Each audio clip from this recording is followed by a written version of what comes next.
All right, good evening, everyone. It is Tuesday, November 5th, 2019. If you are with us in this room, you are in Athens-Clarke County City Hall at 6 o'clock, and so this is our regularly scheduled monthly voting meeting, the first Tuesday of the month. If you're joining us on accgov.com, Charter Channel 180, or YouTube, 6 o'clock, and if you've not gone to vote, you can watch the rerun, so go out and vote for TSPLOST, and then return later on to your monitor. We are going to have multiple opportunities for citizen input tonight, but before we get to that, we are going to go ahead and ask the clerk to call roll. Davenport. Here. Parker. Here. Link. Here. Wright. Present. Denson. Here. Neesmith. Edwards. Here. Harrod. Present. Thornton. Here. Hamby. Here. All right. Thank you, Madam Clerk. We have several minutes that are in front of commissioners, those for October 1st, October 15th, October 22nd, and October 29th, and I would entertain a motion for approval of those minutes. I'll move. All right, I have a motion from Commissioner Harrod, second from I'll second. Commissioner Link. All in favor of approval of the minutes? Aye. Any opposed, same sign. All right, minutes from those four meetings are approved. Madam Clerk, are there any written communications? No, we have none tonight. All right, I have a quick presentation I'm going to come down for.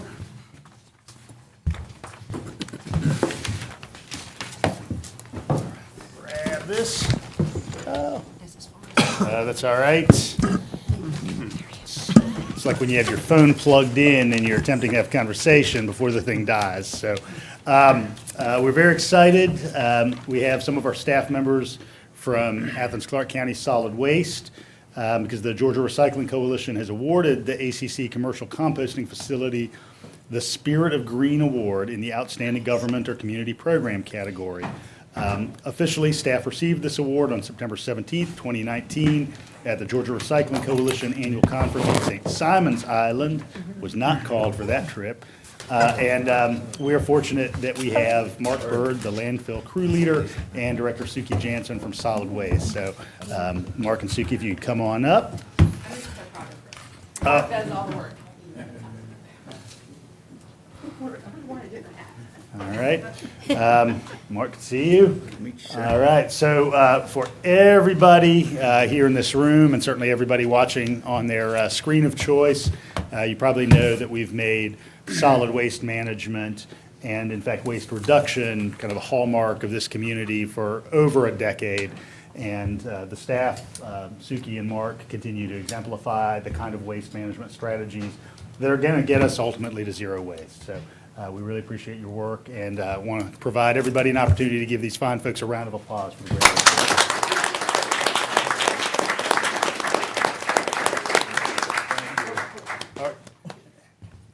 All right.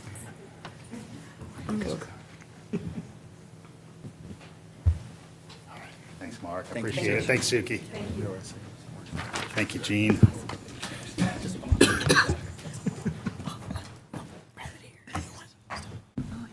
All right, so we're going to have opportunities for citizen input tonight on the consent agenda, on old and new business, and individually on each of the planning and zoning items, and then finally, at the conclusion of the meeting, general public input on any item that is not on our agenda, except for a couple of opportunities in the planning and zoning sphere.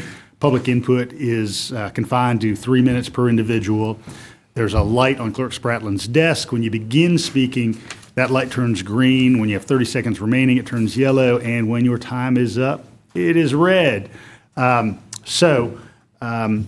is the initial public input opportunity for those items on the consent agenda, which are items number 1 through 12. So items 1 through 12. So if there's any individual that would like to speak to any one of those items 1 through 12, come on up. Please provide your name, let us know what item you're speaking to, and for all public input, there are cards on the podium, and if you would complete that card and hand it to the attorney, Attorney Drake will be able to hang on to those so we can correctly capture your name. So any public input on consent, again, items 1 through 12. All right, seeing none, I'm going to go ahead and come behind the rail to ask my commission colleagues if there are any items that any commissioner would like to remove from consent.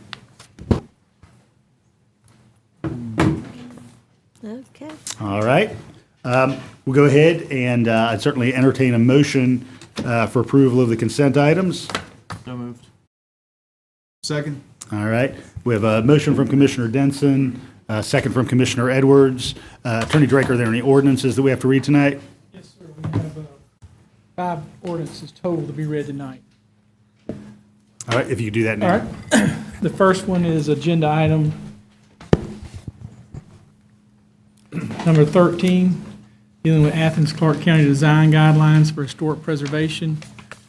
Are there any on the consent agenda? Oh, let me check that. That's it.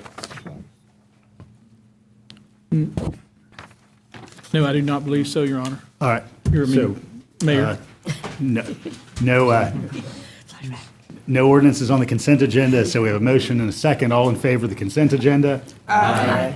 Any opposed? All right, consent agenda is approved. All right, we're now moving on to public hearing and deliberation regarding a text amendment for design guidelines for historic districts. So public input at this point is just for item number 13. Again, text amendments for Athens-Clarke County Design Guidelines for Historic Districts and Landmark Properties. Any public input on item number 13? If you come up to the podium, provide your name and provide your input.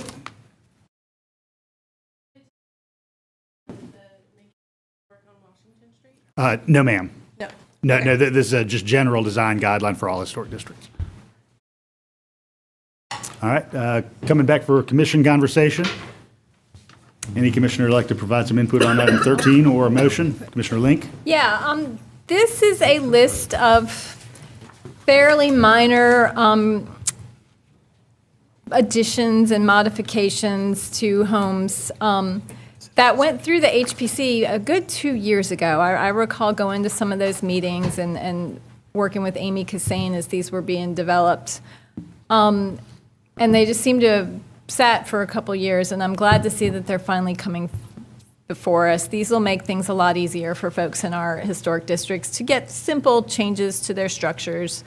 Basic small additions, demolition of small accessory structures, just, your basic kind of almost maintenance style changes that have traditionally had to go through HPC. I had a constituent call me just a couple weeks ago about a project that he had to put through HPC again that would have fallen under these guidelines. So I'm really glad to see this move forward, and I would like to propose that we pass this item.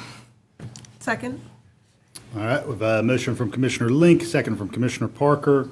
Yeah, go right ahead, please, Thank you, Attorney. Mayor. An ordinance to amend the Code of Athens-Clarke County, Georgia with respect to historic preservation, amendments to the design guidelines, and for other purposes. All right. Thank you, Attorney Drake. Any other input from commissioners on this item? All right, we have a motion and a second. All in favor of approval? Aye. Any opposed? All right, motion carries. All right, moving on to old and new business. Now's the time for citizen input on items 14 through 19. Items 14 through 19. Any public input on any of those items? Now is that time. Evening. Mr. Mayor and Commission, I come to speak on item number 16, the request to rename Trail Creek Park to Virginia Cofer Walker Park. I stand as a friend and a lifelong colleague of Ms. Virginia, schoolmates, running mates, all those kind of things, and I've known her through the years, and I think it's just appropriate that we do name this park in her honor and that we maintain it in her honor, for she was a diligent supporter of the East Side neighborhood back when it was not popular. She stood in this well-off times and spoke on behalf of the citizens there. And I think not only do we need to just rename the park, but we need to put some additional artifacts in there so that the young people coming there would know why it's named that and what this trailblazer do. So that being my comment on it, I thank all of you, each one of you, for the effort that you've come to recognize a good, great Athenian. Thank you, Mr. Maddox.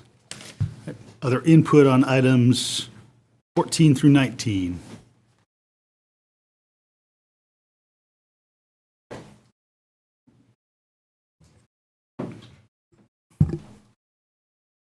Just provide your name and the item you're speaking to, sir. My name is Elliot Walker. I'm Virginia Walker's oldest son. And on behalf of me and my siblings, I want to say thank you.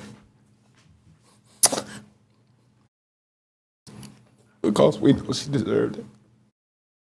I know a lot of people in here know her for all her good works. But we know her as mom. And all of us, we went to the meetings, we sit under the chairs, went to sleep to help this community. And I appreciate this community for helping do that.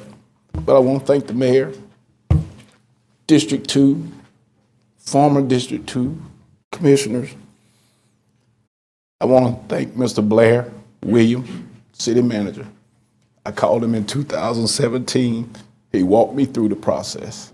I went through the process, a lot of stuff changed, but I told him whatever hoop I need to jump, we're gonna jump, because my mama deserved it.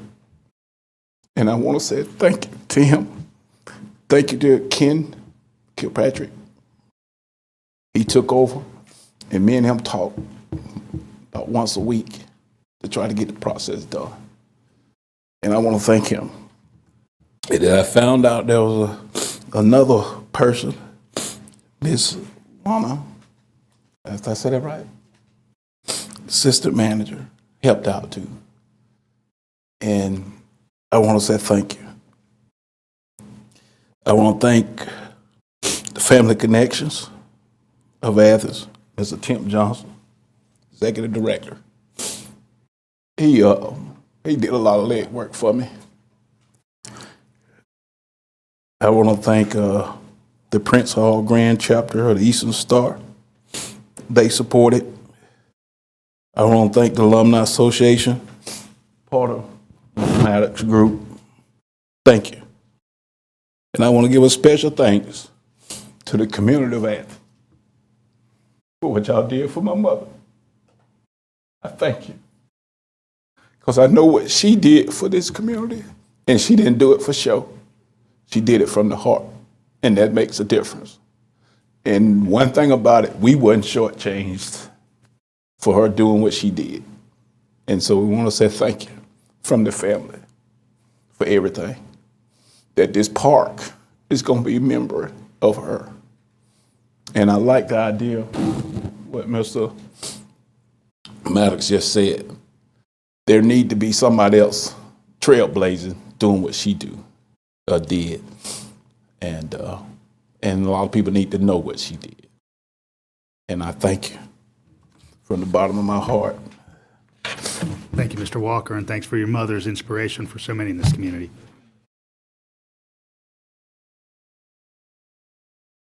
All right. Again, old and new business items. My name is Paul Butchart, and I live at 529 Meg Street. And I'm speaking in reference to item 15, I reckon, the proposed designs for the Firefly Bridge over Trail Creek. I would like to say that we stand at a historic point in Athens. We can choose to preserve an item from the 1800s that has been a unique structure within the city of Athens that is known worldwide, or we can choose to create a facsimile of a railroad bridge, a wooden trestle, or whatever, topped with a generic design trail across the top. It would seem to make more sense to completely restore the trestle and create a unique design for the trail portion itself on top of the wooden trestle that's already there. I don't know why we as a community would want to tear it down. It sort of reminds me of the time when we received a design plan for the Civic Center, at which point they were going to tear down Fire Hall number 1. And due to much more public outcry than over this wooden trestle, it was chosen to be saved, and new designs were created that actually saved the structure. It'd be different if it wasn't known worldwide, perhaps. Communities all across the globe have chosen to restore their wooden trestles to use as a rails to trails project. They find their maintenance isn't really as much as probably previously stated due to the simple tinker toy design where it's easily to remove certain portions of the trestle to repair them. There are companies that specifically have the capabilities to restore wooden trestles and do it every day for the railroad industry. To restore the trestle is not a unique proposition, but the design of the top portion of the Firefly Trail is nothing special. It's the generic rusty metal standard design that we see all across the country. I'm sure there's warehouses full of bridge pieces just waiting to go on top of there. That I just feel that in the 21st century, we could create something unique on top of the wooden trestle and at the same time preserving the trestle itself, much like the tree that owns itself wasn't replaced with a maple because they won't fall down in the wind. And, and it's just Athens is a classic city and we shouldn't lose a certain part of our history just for the sake of whoever's doing it. I can't figure out why there's even any argument, but that's just what I would like to say. Thank you, Mr. Bouchard. I'm Marilyn Estes. I also wanted to talk about the trestle. I want to start by saying thank you so much for doing all the research that you have into trying to find a solution, because it is wood and it will fall down. But it is also Athens music history that is a tourist attraction. Athens music people, REM fans, come to Athens for a pilgrimage. There aren't a lot of places here left for the music. I mean, we are famous for our music. But there is no Love Shack. Well, there's rumors, but even the steeple that has gone through the brick, it's stripped of the original bricks, and the new bricks have been sitting there for quite a while. And when my friends come to town and they want to see Athens, well, you can see the arch. You can see the Confederate double-barreled cannon, which actually is cool. You can see son of tree that owns itself. But when I take them on the music tour, they shop in Wuxtree's. They'll see the Georgia Theater.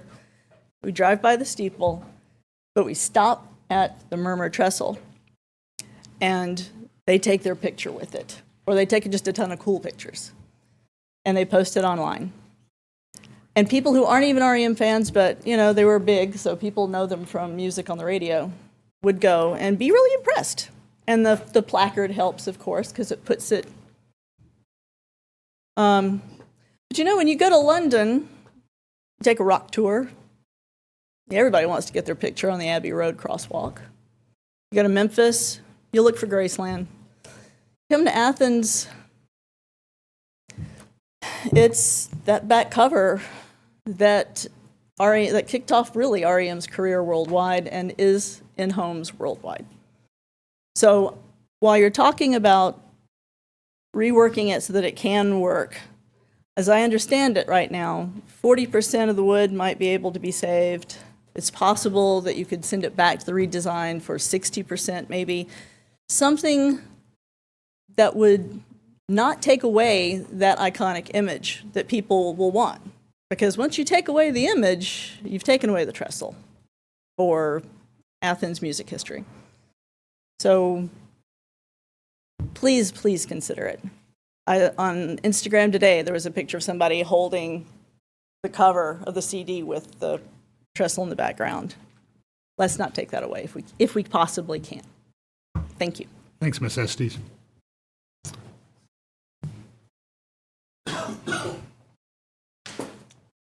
Hi, my name is Greg Bodish, and I live on Ruth Street.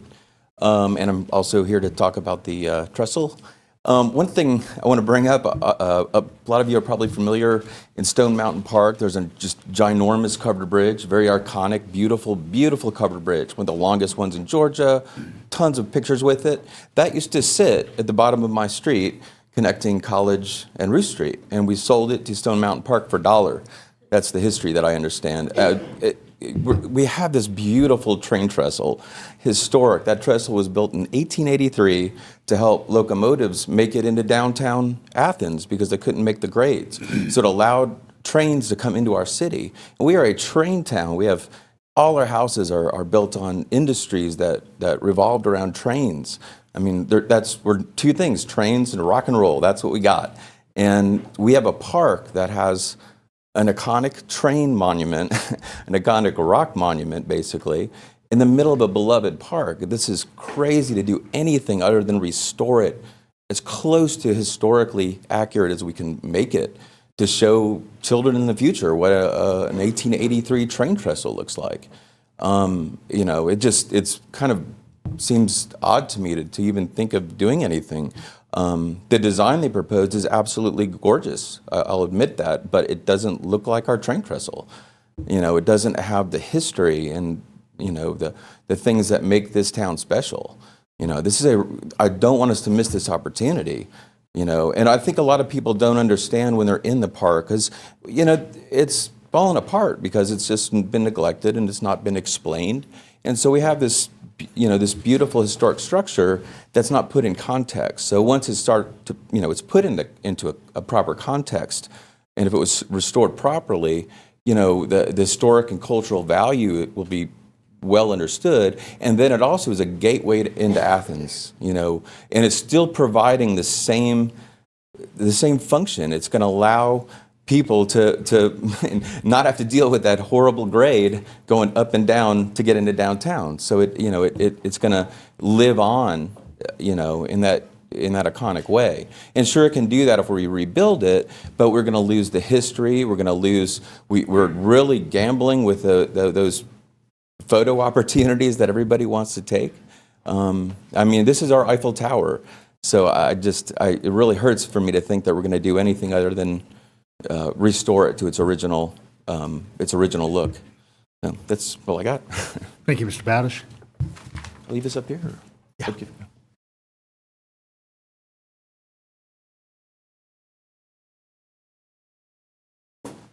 Evening. Hello, I'm Mark Ralston with Firefly Trail Incorporated. I live at 190 Pendleton Drive. Slightly different takes than the previous speakers. It's also about item 15, the Firefly Trail Bridge. We'd just like to say that as a board, we really appreciate the process that was gone through to solicit public input, to listen to that public input, and to develop the plans that are before you tonight. We think they're very good plans that preserve the look of the trestle, that preserve an actual piece of the trestle as much as is possible given the deterioration of the wood that's there now, and that also create a modern and iconic structure on each end to create, we think, a bridge between the past and the present, which represents also the Firefly Trail. And we would like to urge you to support the proposal that's in front of you. So, thank you. Thank you, Mr. Ralston. Other input on old and new business this evening? All right, seeing none, we're going to go ahead and... Mr. Mayor, can I make a request for the courtesy of the folks, family and friends of Virginia Cofer Walker? Could we possibly move that agenda item to the next so that we can keep the mood and not get into all of the administrative that we're about into? Yeah, thank you, Commissioner. So we'll actually begin with item number 16, the renaming of Trail Creek Park to Virginia Cofer Walker Park. This is in Commissioner Parker's district. I'll ask her to just kick off the conversation. Yes, thank you, Mr. Mayor. I'm very enthusiastic to support this agenda item. And before doing so, I wanted to read a bit about Ms. Walker for the benefit of those sitting here and those watching at home, so they may understand why this is such an important measure for us to take. Virginia Walker was born on May 11th, 1946, in Athens to the late Columbus and Ruth Calloway Cofer from Ryle, Georgia. Walker was educated in Clarke County Public School System and graduated in 1964 from Athens Industrial High at the top of her class. She began her professional career as a nurse's aide at the nursing home on Hawthorne Avenue. She later became a single parent, raising 4 children, Elliot, Marvin, Rachel, and Christopher.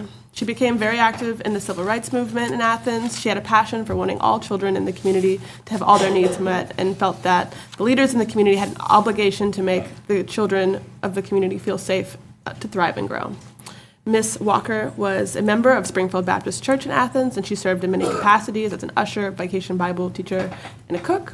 She was founder and director of the Empowerment Project for Athens Community Connection, a board member and treasurer for Parents Across America, board member for the East Athens Development Corporation, a model cities leader who pushed for the bridge connecting East Athens to downtown, co-founder of the Athens Neighborhood Health Center, Family Counseling Services, Athens Child Development, and among many other amazing accomplishments. So I am honored to, at long last, and with much gratitude for those who have labored hard and waited patiently for us to take this move, to move that we rename Trail Creek Park to Virginia Cofer Walker Park. With one question before I do so, in hearing some of Mr. Maddox's and Mr. Walker's comments at the podium, wonder if in the signage that is planned to replace the existing signage at what was Trail Creek Park, could it possibly, wondering if that could possibly include some educational signage about Miss Walker's legacy? I'll direct the question to management, and the question Yes. is, is there an opportunity kind of in the context of the renamed park to have some interpretive signage about history? Certainly when you attend Ben Burton Park or Bishop Park, you see some similar kind of biographical signage. Certainly. Yes, sir. Would that require anything coming back to us, or is that something that could be included in the budget for this agenda item as stands? It's going to cost about $15,000. I think we can cover that. Okay. Depending on what you do with the printing of it, we'd have to go research that, but I can certainly let you all know Okay. what the budget requirement would be Great. for something appropriate. Yeah, I would love for that to be included. And I just wanted folks listening to know that upon approval of this agenda item, it will take about 6 months to manufacture and install the new signage. So we're looking forward to having a formal rededication ceremony then. Great. It'll be warm again by the time the signage Yeah. goes up. So. I'll second the motion to adopt this. Was that a motion? Didn't you make a motion? I moved. Okay, well, let's vote then. Any other commission input on this item? Yeah, Commissioner No, Thornton. I just think that just sitting here not saying anything, and I promise I'm not going to say anything else tonight. I am so glad to be on this commission now for this. I am so glad. It could have happened earlier in my tenure, but I am so glad. Your mom meant a lot to me, and all of you have meant a lot to me. So this is a special moment. 6 months is going to go by real fast. We're going to push it. They waited this long, so. All right, we have a motion from Commissioner Parker, a second from Commissioner Link. All those in favor, please say aye. Aye. Any opposed? All right, motion carries, and we will soon be seeing Virginia Cofer Walker Park. So God bless you all.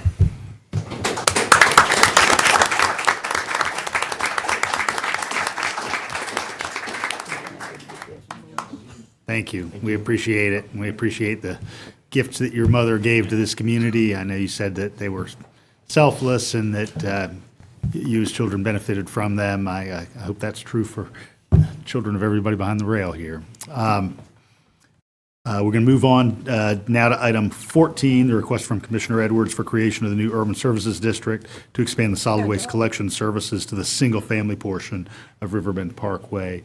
Commissioner Edwards, do you want to go ahead and say a few words about this? I know it's been on the agenda several times. Sure. I'd like to thank the support of my colleagues as we have moved over the past 5 or 6 months throughout this process. I'd like to thank staff for their support. And I think you all have heard pretty loud and clear from the residents on Riverbend Parkway that they're in support of this. And I look forward to moving this through. The Urban Services would begin January 1st of 2020. So with that said, I move to approve. I'll second. Yes, Attorney? There are 3 ordinances that need to be approved as part of this agenda item. I will read the ordinances first. The first one is the ordinance to establish the Riverbend Parkway Urban Service District within Athens-Clarke County, Georgia, for purposes of expanding solid waste collection services by the Athens-Clarke County Solid Waste Department to the single-family portion of Riverbend Parkway and for other purposes. I move to approve. I'll second. All right, other commission input? Commissioner Davenport? Yeah. I'm not 100% for this, but I understand Commissioner Edwards' endeavors, and I respect the people of Riverbend. I just think we need to respect the fact that staff is working on a holistic approach throughout Athens-Clarke County, and they're working hard to figure out a solution. But there are other neighborhoods in Athens-Clarke County that are having the same situation, and I would hate to do a piecemeal approach on this process. All right, so all in favor of the motion? Aye. Any opposed? Patrick. All right, so please note that, Clerk. Commissioner Davenport? The next ordinance, Your Honor, is an ordinance to amend the Code of Athens-Clarke County, Georgia, to provide that residential customers in the Riverbend Parkway Urban Service District shall use the Athens-Clarke County Solid Waste Department as their franchisee. Move to approve. Second. All right, motion from Commissioner Edwards, second from Commissioner Denson. All in favor? Aye. Opposed? Patrick. All right. Mr. Mayor, is an ordinance to amend the Code of Athens-Clarke County, Georgia, to provide for the levy and assessment of monthly fees for solid waste collection services in the Riverbend Parkway Urban Services District and for other purposes. Move to approve. Second. All right, we have a motion from Commissioner Edwards, a second from Commissioner Wright. All in favor? Aye. Any opposed? All right, motion carries 10 to 0. All right, Riverbend, you'll be getting your roll carts before January 1st. All right, moving on to item number 15, the Trail Creek project that we've had a lot of conversation about.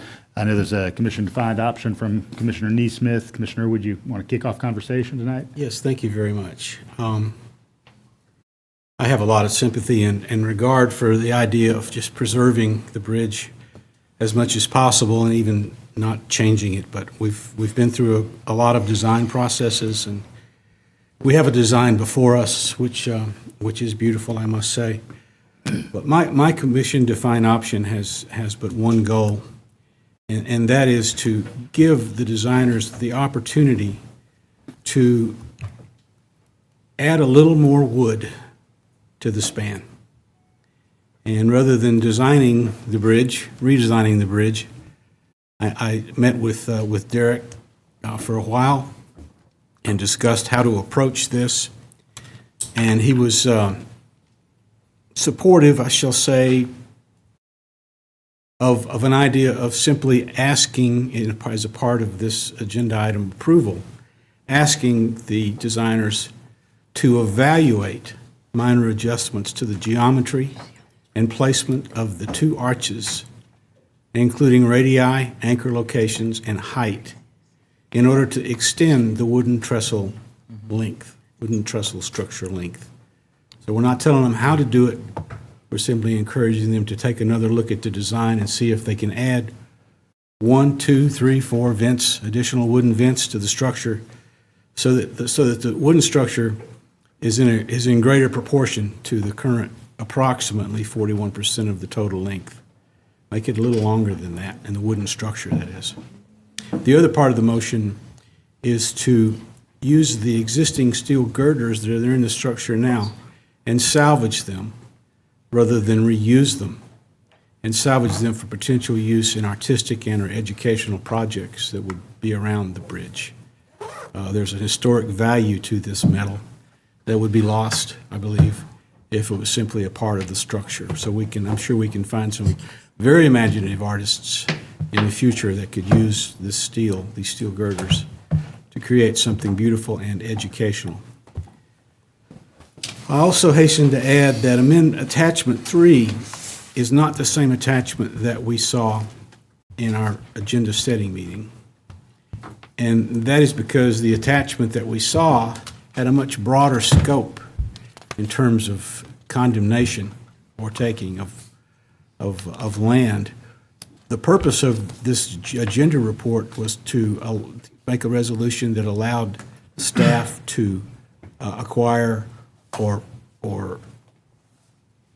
lease land for temporary construction easement, not for permanent easement. So this attachment 3 that's in the packet was modified by the attorney to be specific to that purpose, that is temporary construction easements.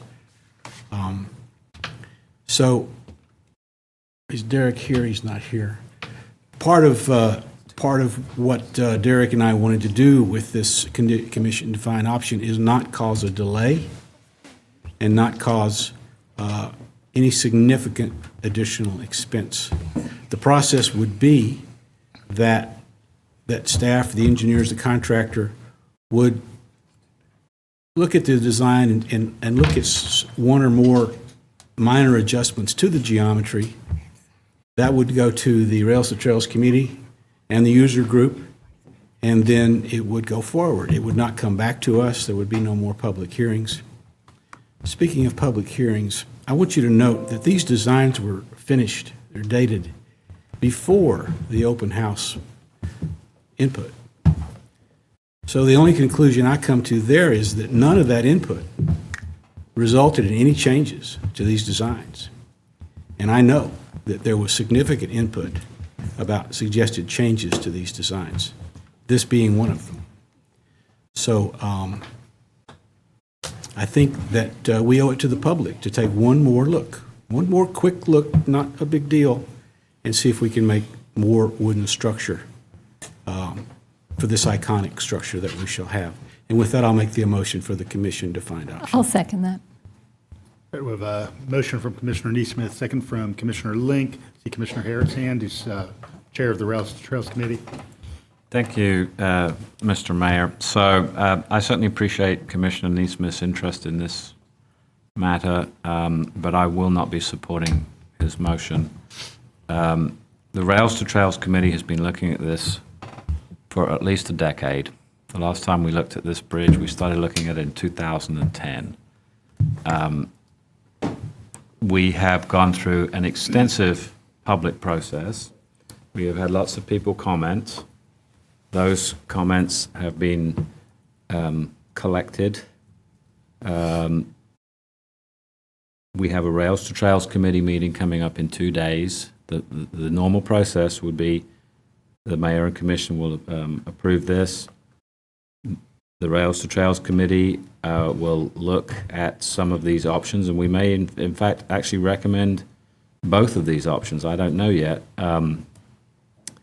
But we have a process, and I think we should follow the process. We're always talking about we need a citizen committee for this and a citizen committee for that. We have a citizen committee. In fact, we have 2 citizens committees. We have the Rails to Trails Committee, and we have the Firefly Committee. We have been talking about this for a long, long time. I am not exactly sure what evaluate minor adjustments to geometry and placement of arches means. I don't know how that's defined. When you start talking about placement of arches, including radii, anchor locations, and height, that doesn't sound to me like a minor adjustment. I'm not interested in delaying this any longer. We have had a good public input process. Lots of people have lots of different feelings as to what should or should not happen. For some people, the most important thing is to preserve the trestle. For others, the most important thing is to complete our Rails to Trails network. I think we have a nice, decent structure. I do want to correct some perhaps misperception in the public comment. As I said on several occasions, the trestle itself is not historic. The oldest wood in there probably goes back to about 1980. What is historic is what is historic from a legal point of view is the line. So Minor adjustments, I don't know what that means. That sounds like a longer delay than I would certainly like to have. And in terms of the existing steel girders, I personally don't have a problem with salvaging them for artistic or educational projects. The plan, as I understand it, we don't really know whether they are structurally sound at the moment, so the plan would be to sandblast them. And if they are structurally sound, we could certainly reuse them in the bridge, and that would certainly save some money. And if they're not structurally sound, they could certainly be used for an artistic or educational project. We don't know that yet, and I'm not prepared to make an evaluation of that right now by tying the hands of the Rails to Trails Committee or the user group by voting for this CDO. So I'm going to make a substitute motion, and I am going to recommend that we adopt the staff recommendation, which is to adopt, if I can scroll down because it's a big document, adopt option 1A, B, C, and D, and E. Second. All right, there's a substitute motion from Commissioner Harrod, second for the substitute from Commissioner Wright. Commissioner Denson was next. Thank you, Mayor. So I definitely understand that, how close this community feels to this trestle. I honestly don't know if I would be behind here or even live in this community if it wasn't for, that REM album that kind of put Athens on the map for the music scene and helped bring me here. And I appreciate, hearing everybody here come and talk about the passion that they have for this trestle. But, and I honestly don't have a problem with us trying to maximize the amount of wood there to keep it. But I do have some questions. I guess maybe Commissioner Neesmith would be the best person to answer this on his CDO. So for part one, for these, I do have to agree with Commissioner Harrod, the language of minor adjustments to geometry. I can't exactly place what that's meaning or limit to what that could actually be. But in your mind, if we were to do this, is this going to have to come back before the commission again? No. Not You for- feel assured of? This is what Derek and I discussed, and he believed this would not have to come back to the commission. I don't either. Okay. Like I said, if we were able to, if it was simply directing staff to try to maximize the amount of wood without having to add additional cost or time, or jeopardize safety, I would be fine with that as long as it does not slow it down. And my second question, though, is, I guess also the Commissioner Neesmith, did the Firefly Trail Committee, do they support the CDO? I don't know. Okay. It didn't seem like Firefly Committee was probably as interested in completing the trail as they are building this bridge. We need a bridge, but not necessarily this one, as far as they're concerned. I'm just kind of second guessing there. But they're interested in getting it to Winterville and beyond. I think that this bridge is much bigger than the Firefly Trail Committee. I agree, but they were a pivotal component in actually picking this design. I do know that the, what's the new name for the Historic Commission? Historic Athens. Historic Athens, they have come out in support of it. And then I do agree with Commissioner Harrod on part two, though. I feel like this is getting way too specific in the design and the materials. I feel like what we're trying to talk about here is to keep try to keep as much of the architecture and as much of the original bridge as possible. And to me, it seems like the steel girders here is a possibility for us to have a component of this bridge that does actually sustain from what we see now to what we're going to have. So I feel like it's a little inconsistent to support pulling these girders out and not using them as part of the bridge. Well, of course, none of the bridge is going to be original anyway, so. Well, this part would be, though. So that would be pretty awesome to be able to keep part of it there. I mean, we could say that the heart of this bridge is the same. The core of the bridge is the same. And it's something that when I'm walking my daughter across it, I would point out, like, there's actually the inside that you can't see it, but the inside of this bridge, part of the structural part of this bridge is the same. And I think that's kind of what we're trying to mesh here. I mean, we're trying to pull a lot of different priorities together, but I feel like that's one of them.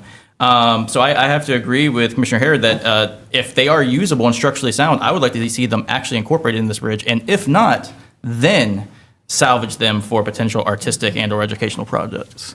Yeah. Commissioner Link? Yeah, first of all, I want to take issue with the idea that the trestle itself is not historic and only the trail, the space is. You know, there's a thing with historic properties where most historic homes don't have the original siding on them. You know, with general maintenance, you replace things from time to time. My neighbor had to disassemble and replace her chimney because it was falling apart, and replaced it with a, you know, concrete structure underneath, but faced it with historic brick. You know, very few historic structures are 100% the original material that they were constructed of. You know, this bridge over the 100 or so years of its existence has been replaced like tinker toys, like Mr. Bouchard said. It was built to be replaced and maintained like tinker toys. And I refer to this bridge as the Eiffel Tower of Athens. It's probably the most iconic image from this community. It is known for all over the world. That said, there's a high cost to maintaining a wooden bridge. And we do need to get across this trail. But I believe that Commissioner Neesmith's CDO is a reasonable next step to seeing what we can do to preserve as much of the wooden structure as possible so that the wooden structure is not subordinated by the metal structure. And that's a term that's used frequently in historic preservation. When you're adding on to a historic structure, you want to assure that the added on part is subordinate to the original part. When a project comes before the HPC, say somebody wants to add an addition onto their home, if the addition is larger than the home, they generally won't pass it because the home is now subordinate to the new structure. So what we're just asking in this CDO is to assure that the original wood is not subordinate to the new structure. You know, after our agenda setting meeting, I went down to Dudley Park that weekend. It was a gorgeous, gorgeous Sunday afternoon. My husband and our dogs, and we hung out under that bridge and all along it, on both sides of the creek. And the experience that most people have with that bridge is walking through Dudley Park on the path and stopping under the bridge. In the 20 minutes or so that we were there, probably at least a dozen people did the same thing. There was a group of cyclists, middle-aged men, and one of the guys stopped and explained what the bridge was. It was obvious that he was entertaining guests from out of town, or who knows, they could have ridden all the way on the Firefly Trail from Winterville, who knows. But it's clear that this is a very important, intimate experience when you stop under that bridge. And you're surrounded by this tangle of wooden beams, and you recognize the history, not just the railroad history, but the cultural history. And that iconic image that has been sent out all over the world on the back of REM's Murmur album, that to many people who've never set foot here, that's what Athens is to them. So I think it's important that we make that little extra effort to preserve as much of that image as possible. Apparently an iconic thing for people to do is to hold that CD cover up as they stand along the bridge and see how it meets the image on the CD cover. That will no longer be possible with this design. And that experience of being under the bridge amongst the tangle with the light filtering through the tangle of wooden beams, that won't be possible. There'll be a wide open space with some concrete piers. I think we can preserve some of that experience. I do, you know, I think we can send it back to the engineers and the designers and see what they can do to scoot that arch over. I'm mostly concerned about that Dudley Park experience. You know, I don't know if they can do the same thing over on Pope Street, but let's leave it up to them. But, you know, scooting it over and maybe preserving, you know, maybe two bents, tightening that space up a little, maintaining some level of that intimate experience that you have under that bridge. It really feels almost like a cathedral when you're under there. And I would hope that future generations could have some semblance of that same experience. So I really hope that folks will Deny Commissioner Harrod's substitute motion and return to Commissioner Neesmith's CDO and see that we can preserve as much of our history as possible, particularly with this most iconic structure. Commissioner Wright? Thank you. I'm supportive of the motion that's on the table right now because it does capture in the center where the overlook is the pattern of the wooden existing trestle. And then we get into the 21st century materials that are going over the vehicular road on Poplar, giving us as high an arch as possible from GDOT standards, and then the symmetry of the other arch. And remember that the two ends are going to match up with the existing rails to trails that we have. So the tie into them is also appropriate because they're using the same structures by the two ends tying into what we have currently accepted for the design that is currently done. The bridge that's over the river, the main part, it goes with that. And so I think it's in the eye of the beholder. I think the experience that's happening on that pedestrian bridge, as the illustrations show, is still going to give you some of the things that you described as well. It's just, I think we all have our own artistic taste, and I think that this is giving us a dose of the preservation as well as the 21st century, less costly repairs that would happen with it. Commissioner Parker? Thank you, Mr. Mayor. I just wanted to clarify for anyone listening that, as the train trestle has been replaced before, it will have to be replaced again. As we found in our July work session, rehabilitation of the existing structure to support the trail would require 80% replacement, and stabilization would require 30% replacement. So in either case, we're not getting the structure that we know and have loved since the 80s there anymore. But I would like to support what Commissioner Link said about not having the new elements sort of overbear upon those that people do admire a great deal and would like to see preserved. I did have a question, however, for Commissioner Neesmith, just to clarify some of the back and forth that you had with Commissioner Denson earlier, that the cost and general timeline for implementation would not be significantly altered should we adopt CDO. This is what staff tells me, yes. That is what they tell me. Sorry? I'm told by Derek this would not add significant time. Okay. Maybe a couple of weeks or so. Yeah. And to answer the question, while I may, Yeah. what is minor adjustments? Well, Yeah. they're not major. And we're leaving this up to the engineers and the designers to see how they can optimize the wooden structure without additional cost and maintain the symmetry of the arches. And as far as the height, the GDOT standards are based on the ability, 16 feet, is so that military equipment can be brought under. It's the federal highway regulation for interstates. So I don't think dropping another couple of feet is going to matter. Trucks will do just fine. So that would be up to them to decide, of course, and I'm leaving it to them. We're just instructing them to do their best to maximize the wood with the current conceptual design.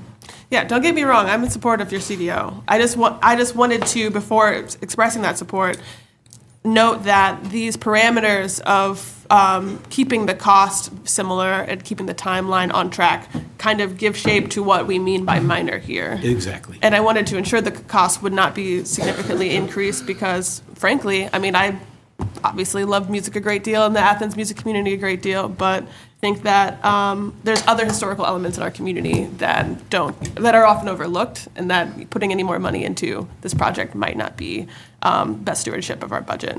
So with that being said, I just want to express my support for Commissioner Neesmith's CDO. Commissioner Edwards?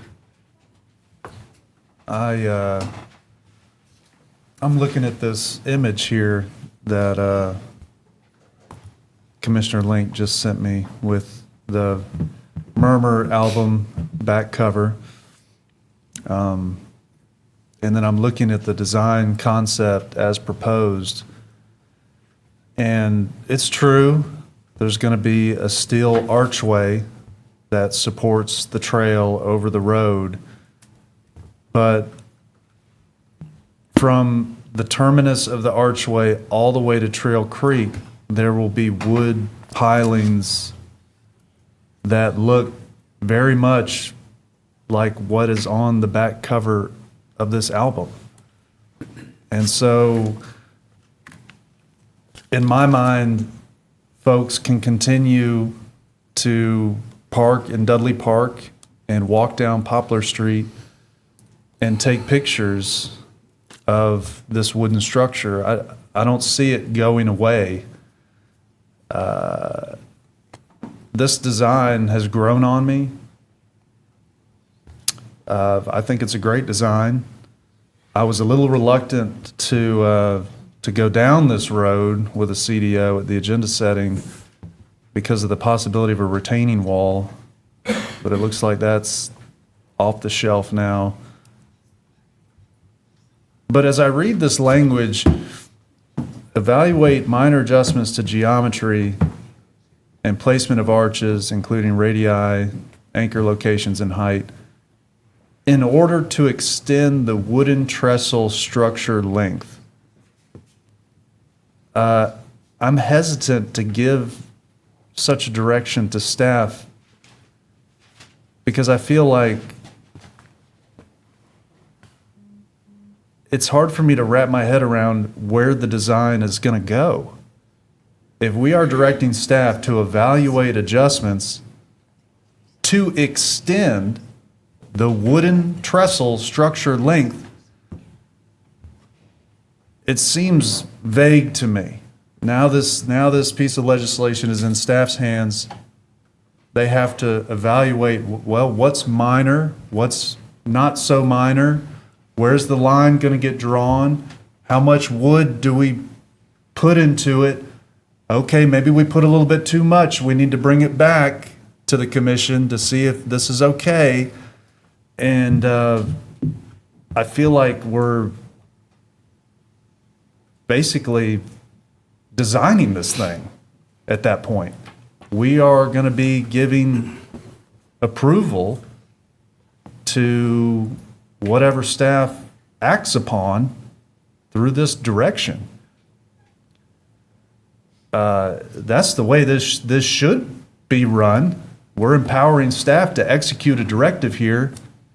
I still would like to maintain our duly elected authority to approve the result of their work upon this directive. So I think if this passes, it will and should come back to us for approval to see that the geometry is more amenable to this commission. The radii is more amenable to this commission. I'm very hesitant to send this directive in light of the history, in light of the comments from Commissioner Harrod as chair of the Rails to Trails, who's looked at this for a decade. It's almost Dickensian at this point. And we've heard from the Firefly Trail Inc. Director Mark Ralston as well. If those folks were on board with this, I would be all for it. Great. Okay, we've got the stakeholders on board. We're good to go here. But without that support, I'm very hesitant to give such a directive to staff without an expectation that it come back to us, to see that staff has executed what we expect them to do. Part 2 of the CDO, I'm just not clear. I've done architectural salvage in my earlier career, and you don't salvage something that's being used. That to me is not salvage. Salvage is when you're going to take something that's about to be chucked into the landfill and reusing it.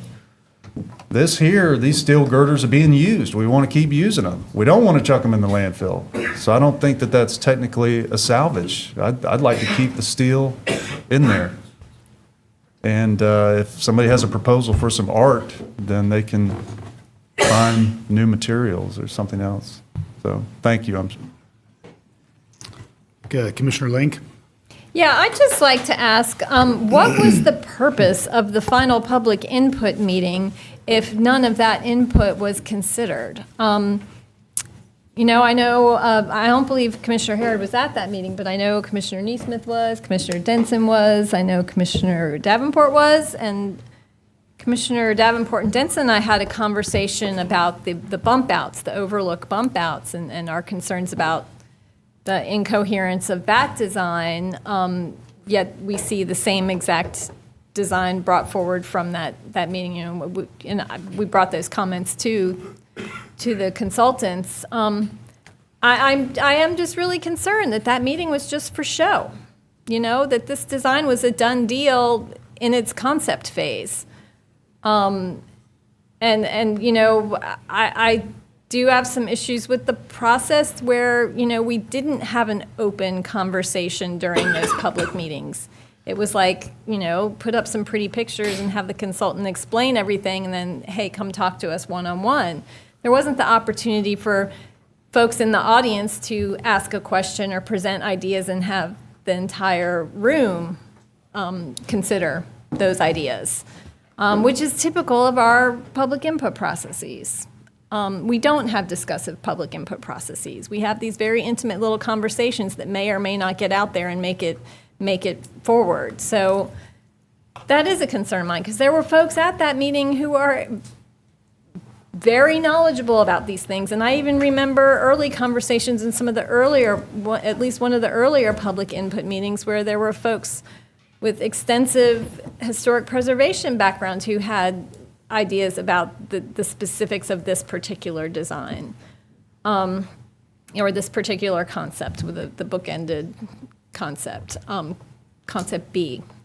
So, I mean, I do have issues with that. I was under the impression that what was coming before us in this cycle was merely a concept, merely an approval of the Plan B concept of preserving a central section of the original trestle and having steel portions on either end. I didn't know that we were going to be voting on actual specific designs and engineering drawings until they showed up on the agenda.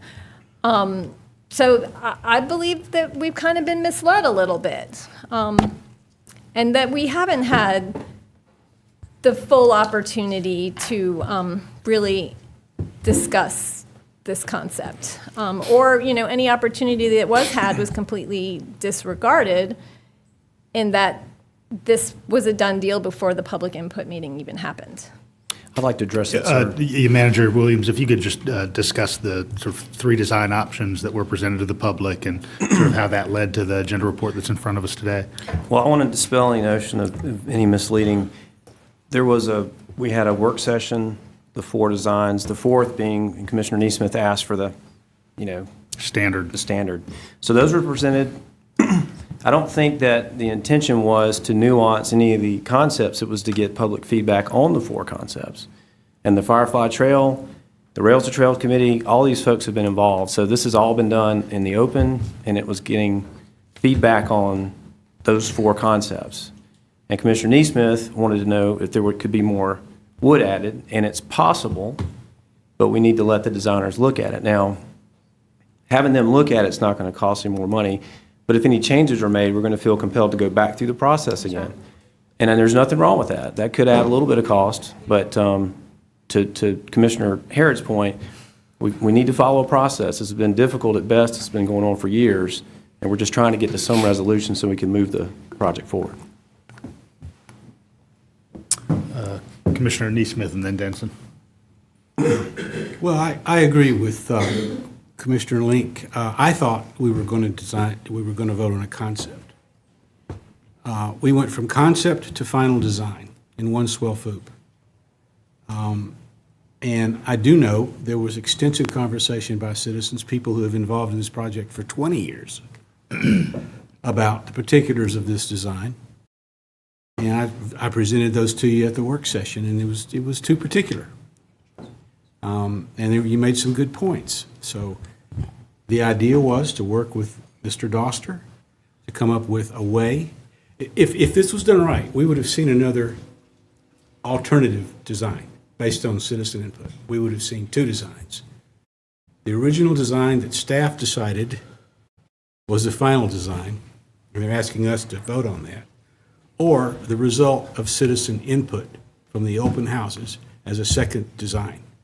And then we could choose between those two. We're not getting that opportunity. So we're completely bypassing that.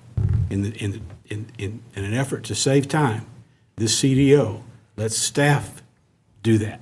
Now, if manager thinks it needs to come back to us, then and if the commission does, then that's another thing. That's not what I'm after. So this is in place of considering citizen input for an alternative final design. And as far as salvaging, yes, we're salvaging that steel. We're salvaging it to turn it into art and educational pieces. That's salvage. And I don't know what the cost is to evaluate that steel, sandblast it. I think you're going to have to do more than sandblast it to decide whether that steel is stressed. That requires X-ray examination of the steel to see if it's been stressed. That's expensive. Manager Williams, are there some technical components that you could fill us in on there? So our normal, and we're following our normal process, there's a project concept that's approved and then preliminary plans, which is a refinement of the concept. And the project concept has been approved already to do the bridge. The preliminary plans is the next step to final construction plan, so it has to have some specificity to it, especially with all of the interest in what, it's all about what it looks like, right? So we had to bring forth some specificity in the form of 4 different project plan concepts, if you will. I don't want to get the public confused on the terminology.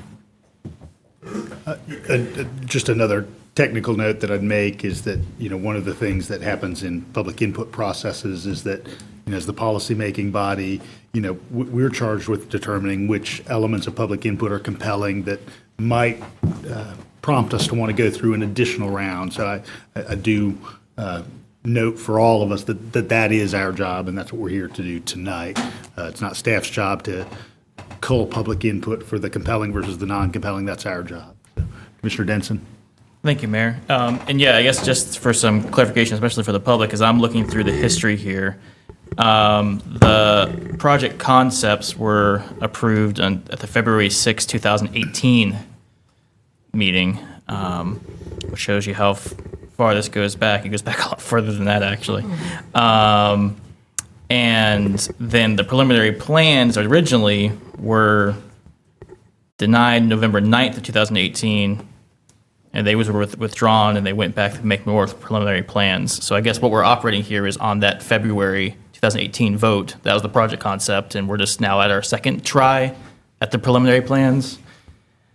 Actually, it goes further back than that. I know it does, but that was never the concept. The concept was approved. The preliminary plans were actually approved, and I have to look at the timeline, but somewhere in the 2011, 2012, and then we just sort of we did not include that with the federal funds that we got to do the Firefly Trail as you know it now. Right. We just said we'll deal with this later, and so it sat for some number of years. And then Commissioner Harrod, who's chair of the Firefly Trail, when it came time to readdress this, said, it's been so long that we need to make sure everybody's on board with the project concept. I see. So we backed away from previously approved preliminary plans and went to project concept. Mayor and Commission understood that. It was a restart. And then that was done, and now here we are with preliminary plans. So this is at least the third This would be the ramp up to preliminary plans? It's the second. We almost got the preliminary once plans. before. Okay. Okay. I guess I have a question. Commissioner Harrod brought up earlier that in the process that we would normally do here, this would go to the Rails and Trails Committee, in which you see that these things and the CDO could be brought up there and considered at that point.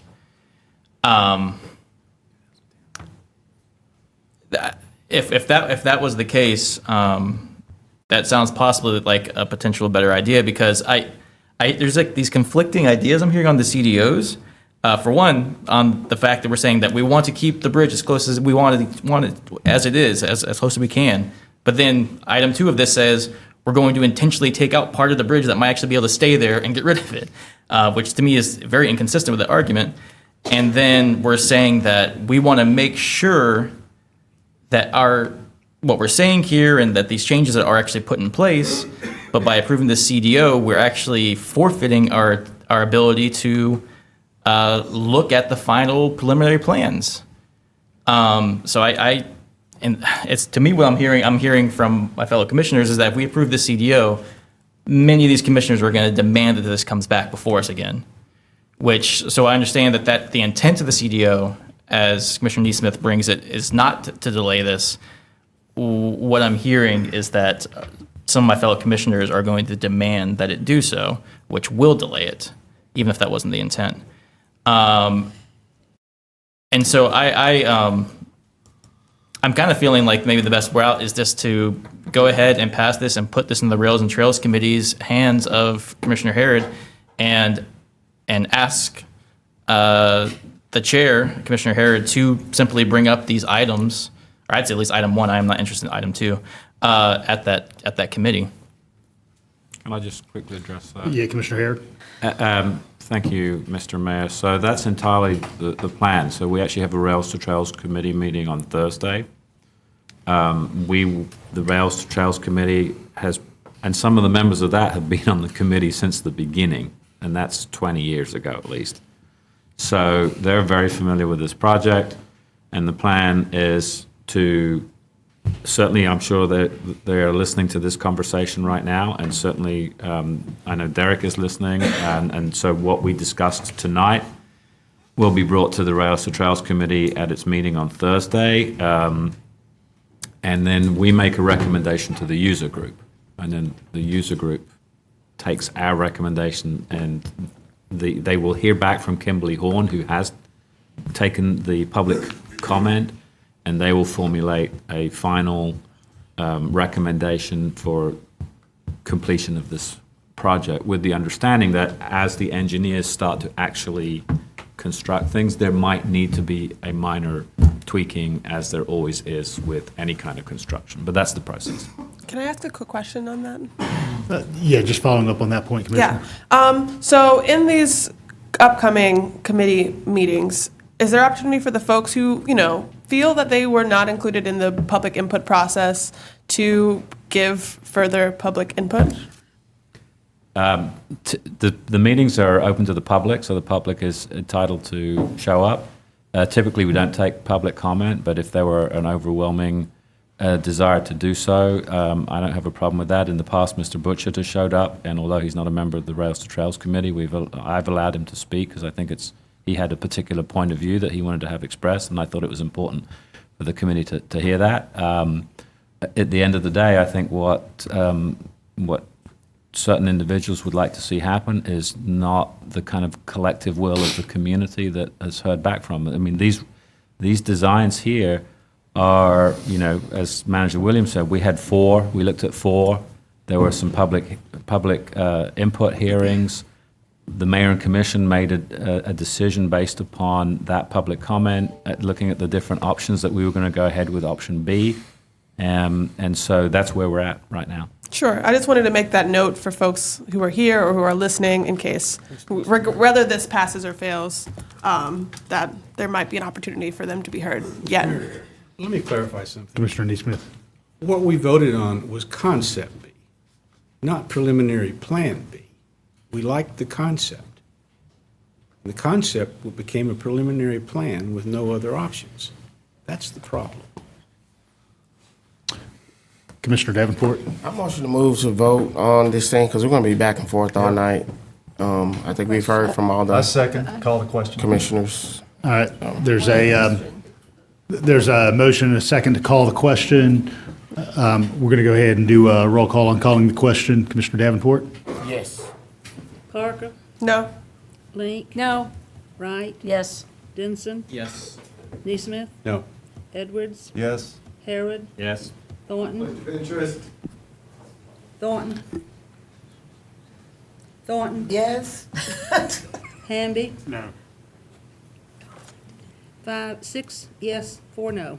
All right, so motion carries to call the question. There's a motion on the floor from Commissioner Harrod, second from Commissioner Wright. We're going to go ahead and have a roll call on the substitute motion that's on the floor. Harrod, Yes. Thornton, Yes. Hamby, Yes. Davenport, Yes. Parker, No. Link, No. Wright, Yes. Denson, Yes.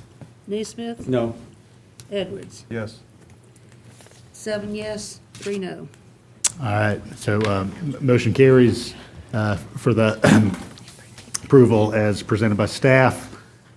Just before we move on to the next item, I do want to make a quick note, thinking over the process of a number of months, that at our work session, I was very interested in retaining that historical design, just given the positive design elements of that and the iconography attached to it.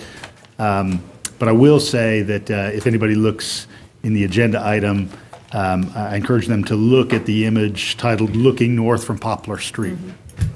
So as a certainly huge REM fan and fan to the album in question, I'm going to make a musical parallel. I think I heard that album in the summer of 1987 for the first time.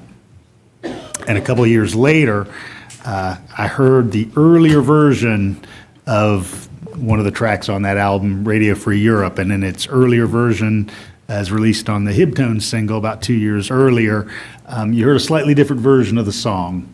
It was sped up a little bit. It was a little bit faster. It didn't have some of the production elements that went on the Murmur version, but it was undeniably the same band. It was Barry, Buck, Mills, and Stipe. And they were singing the same song. I think if you look at this image that you see in our agenda packet, you undeniably see something that is the iconic element that people carry their albums to, and that they will continue to recognize when they walk down Poplar Street and hold it up no matter the time of day. So in the same way that Radio Free Europe on the Hibtones single is the same one on the IRS record. So looking forward to having this at-grade crossing completed. So. All right, moving on. Okay. Item number 17 is a departmental recycling policy that we've been considering. I know Commissioner Davenport, you'd had some kind of earlier interest in this item, and I want to go ahead and give you an opportunity to kick off conversation. Thank you, Mr. Mayor. I'd like to put item number 17 on hold. I was working on the CDO for line item, the F, event recycling. I would like to see event recycling for events that are happening around town, not just downtown, to do a better job at recycling.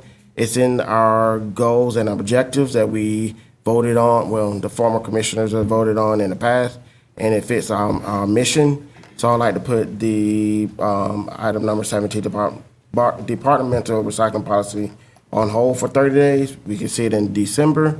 It may look the same if legally we cannot incorporate my CDO, but hopefully we can. So, but I'd like for Mayor Commission to put that on hold. Second. All right, so there's a motion on the floor to hold for one cycle and bring this back up at the December voting meeting to finesse the CDO. Motion from Commissioner Davenport, second from Commissioner Neesmith. Any other conversation on this item? All right, all in favor? Aye. Any opposed? All right, so we will see this again in 1 month. All right, last item of old business is number 18, the prosperity package and workforce development expenditure. Entertain conversation from any members of the commission or a motion. So moved. So, I'll- go ahead. Approve the staff recommended options. As recommended in the packet. I'll second. Sorry. All right, got a motion from Commissioner Wright, a second from Commissioner Denson, input from Commissioner Davenport. Yeah. Okay, so as I stated in our work session, I do not support this prosperity package, and I know I dropped the ball in agreeing to it. There's just a lot of questions I have. And I just want to ask the county manager. So I thought that the neighborhood leaders were going to be, and I may have missed this, the neighborhood leaders were going to be contracted and not permanent, correct? Well, the term of the MOU, the attorney drafted, is for 1 year. Okay. And I think that was the intention. And I believe that the intent is for it to continue on into the future, but what's being voted on tonight is a 1-year agreement. Okay. So the 1-year agreement will be the total $4 million package that we have decided on. Okay.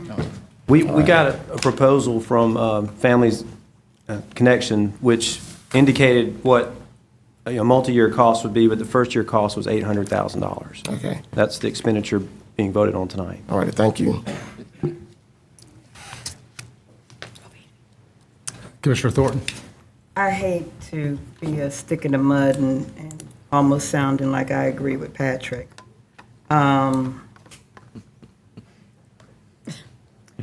number 1, under the MOU, it says utilizing funds provide blah, blah, blah, blah, as described in Exhibit A.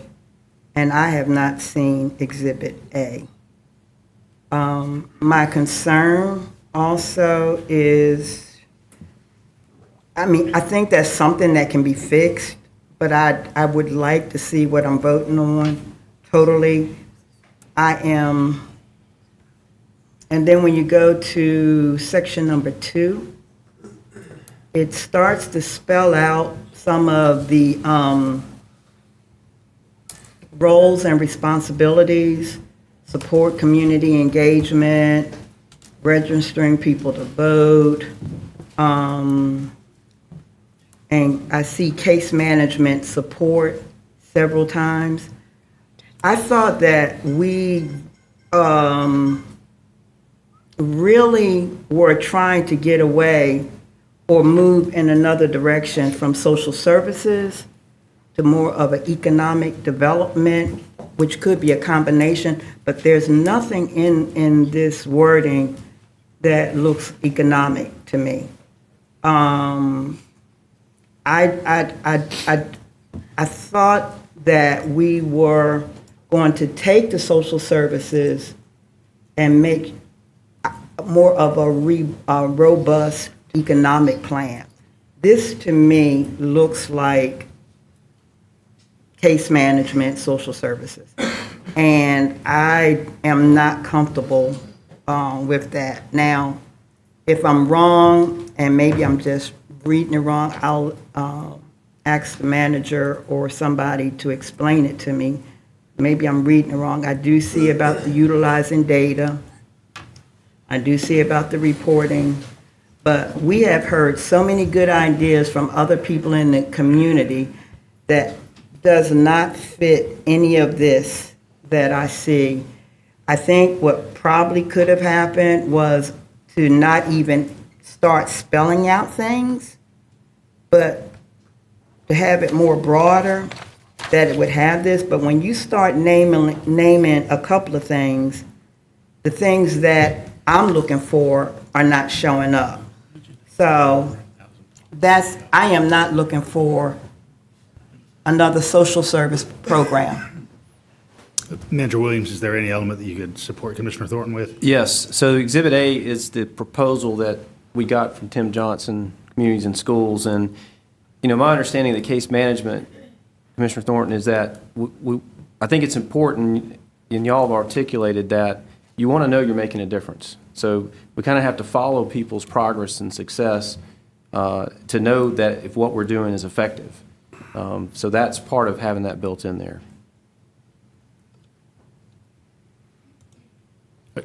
Commissioner Wright?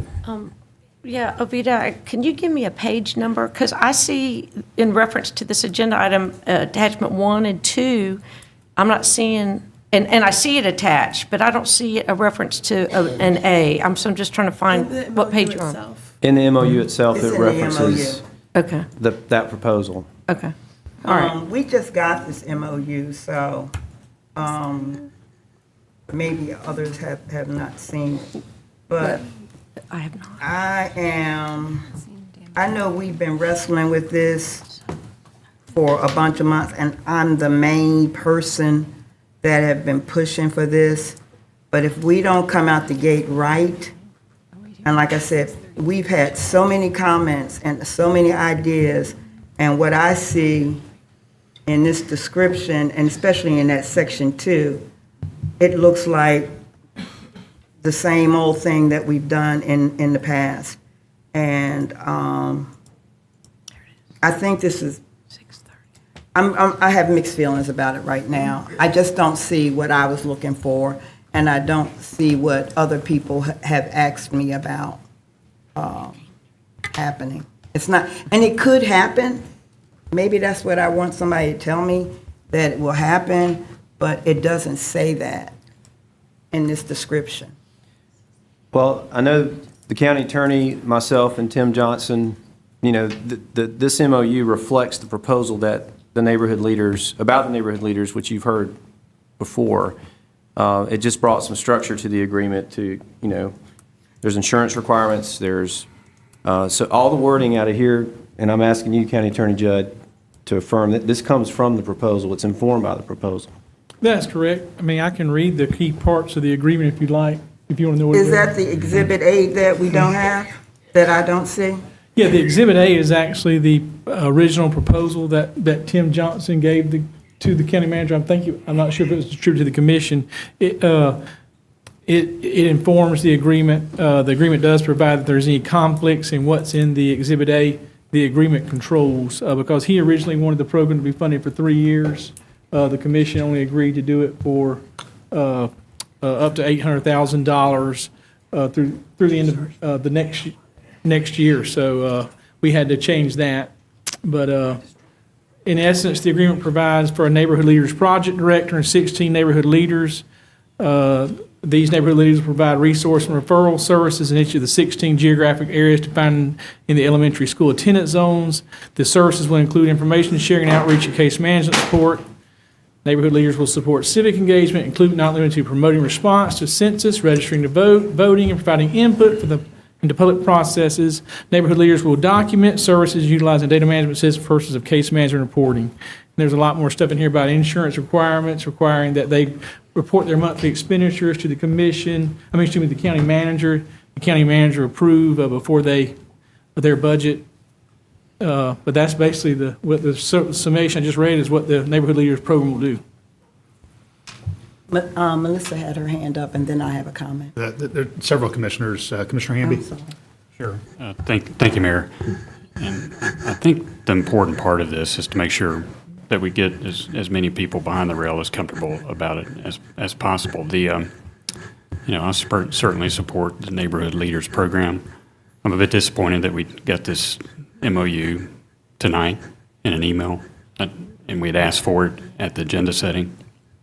And to go back and watch the tape, I think it was referenced several times to send the MOU before tonight's meeting. This could have been avoided. There's another thing here when there's a conflict between the agenda report and the actual ordinance that Attorney Judd will read. The ordinance to amend the budget still calls for one full-time grant coordinator position and one full-time grant specialist. I know Commissioner Neesmith brought that up last time.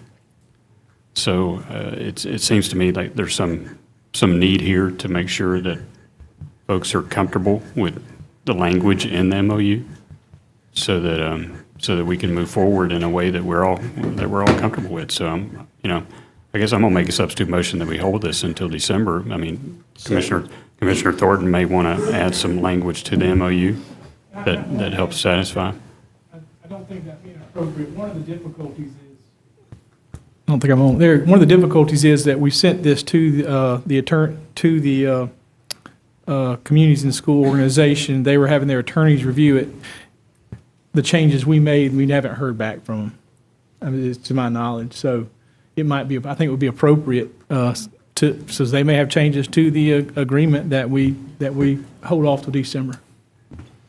I'll make that substitute motion, just about called you Madam Mayor. I'm sorry, Mr. Mayor. It's all right. Well, now you did. And I'll second his substitute, was it a substitute motion? It I was. think it's, Yeah. okay. Substitute motion from Commissioner Hamby, second from Commissioner Neesmith. And I want to say something before I make my second. Go ahead, Commissioner Neesmith. I think this puts the cart before the horse. $800,000 to hire some people to do what? Register to vote? We have organizations that do that. In fact, that leads me back to where, I sent you the copy of the Savannah anti-poverty program, and some of you liked it. It's simple.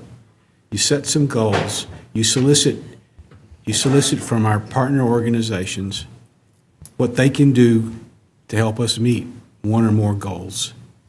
We select them. They tell us what it's going to cost, and we go forward. Now, do we need neighborhood leaders for that? I don't know. I don't think so. I think the idea of neighborhood leaders came from this concept of neighborhood planning units, which did it not?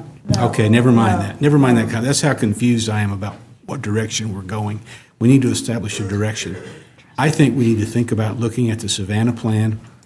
That's where the energy is in this community. It's out there with our community partners. That's where the ideas are. That's where the knowledge is. All we have is money. So let's use the money wisely by leveraging what we have and making them sustainable. I'm all for getting the grant writers, by the way. I'm all for that. We can use those right now, and that'll be a part of what we do when we form these partnerships with our community partners. So that's another reason that I'm seconding the tabling of this notion. Commissioner Link? I'm not necessarily opposed to the Neighborhood Leaders Program. I think there's a lot of possibility there, but the fact that we just got this MOU at 6:32 p.m. after this meeting has already started, I've not had time to look at it, and I don't have Exhibit A in hand. I mean, we certainly need more time to take a close look at this. But I do think we could go ahead and approve the grant specialists and the, the workforce development specialist position, the A and E of the agenda item. So I'm interested in presenting a substitute motion to put B, C, and D on hold and go ahead and approve A and E. I believe that gets done, because D has to do with the funding for the neighborhood leaders, correct? Mm-hmm. And then C has to do with the MOU itself. A is the grant writer. And B is for, so the grant specialist and the workforce development specialists are coming out of general fund budget, not prosperity package. So they're not relevant to. It's all general fund money. But, I mean, they're. Just a separate line They're item within the separate general fund. items. They don't have to do with the. The grant specialists are coming out of the prosperity package, and the workforce development specialist is coming out of previously approved general fund dollars. Okay, so does the grant specialist have to do with any of the B, C, or D items? I think B also. Does it have to do with B? I mean, we might need to go ahead and amend or approve we might have to amend the attached budget ordinance in order to approve the grant specialist. Just wait till next month. It's not going to harm us to wait till next. Should we just wait for the whole thing? Yes. Commissioner Parker? Oh, boy, a lot has happened since I was formulating my thoughts. I wanted to first speak to the social services nature of what I think a lot of us have seen as phase one of the project, and clarify why I think it's important for us to move ahead with that, even if it happens to not be tonight. I think that in order for folks to organize, be it folks organizing their workplaces or in their neighborhoods, or in general stepping up the ladder of economic mobility in our town, they have to have bellies full and clothes on their backs and access to the basic needs that are the backbone of staying alive. And there's a lot of such resources in our community that aren't being taken advantage of. And in order to support folks and just getting that basic baseline set so that they can, be reaching for, better job opportunities or forming a neighborhood planning unit, as cursed as that word has become, that they are in a very basic sense, capacitated for doing so. As well, we have a lot of folks in the community who are already doing the work of connecting folks to these services. Folks like Virginia Walker, who, would help people with filing their, their taxes, who was going around helping people with a lot of their basic needs. And those folks aren't often remunerated for the time that they and the heart they put into that kind of work. And that is why I think the neighborhood planning, the neighborhood leaders program is so important. There's already a lot of people out there that are doing the work, but they're not getting compensated for it whatsoever. And so we're actually like giving them an opportunity to have a paid position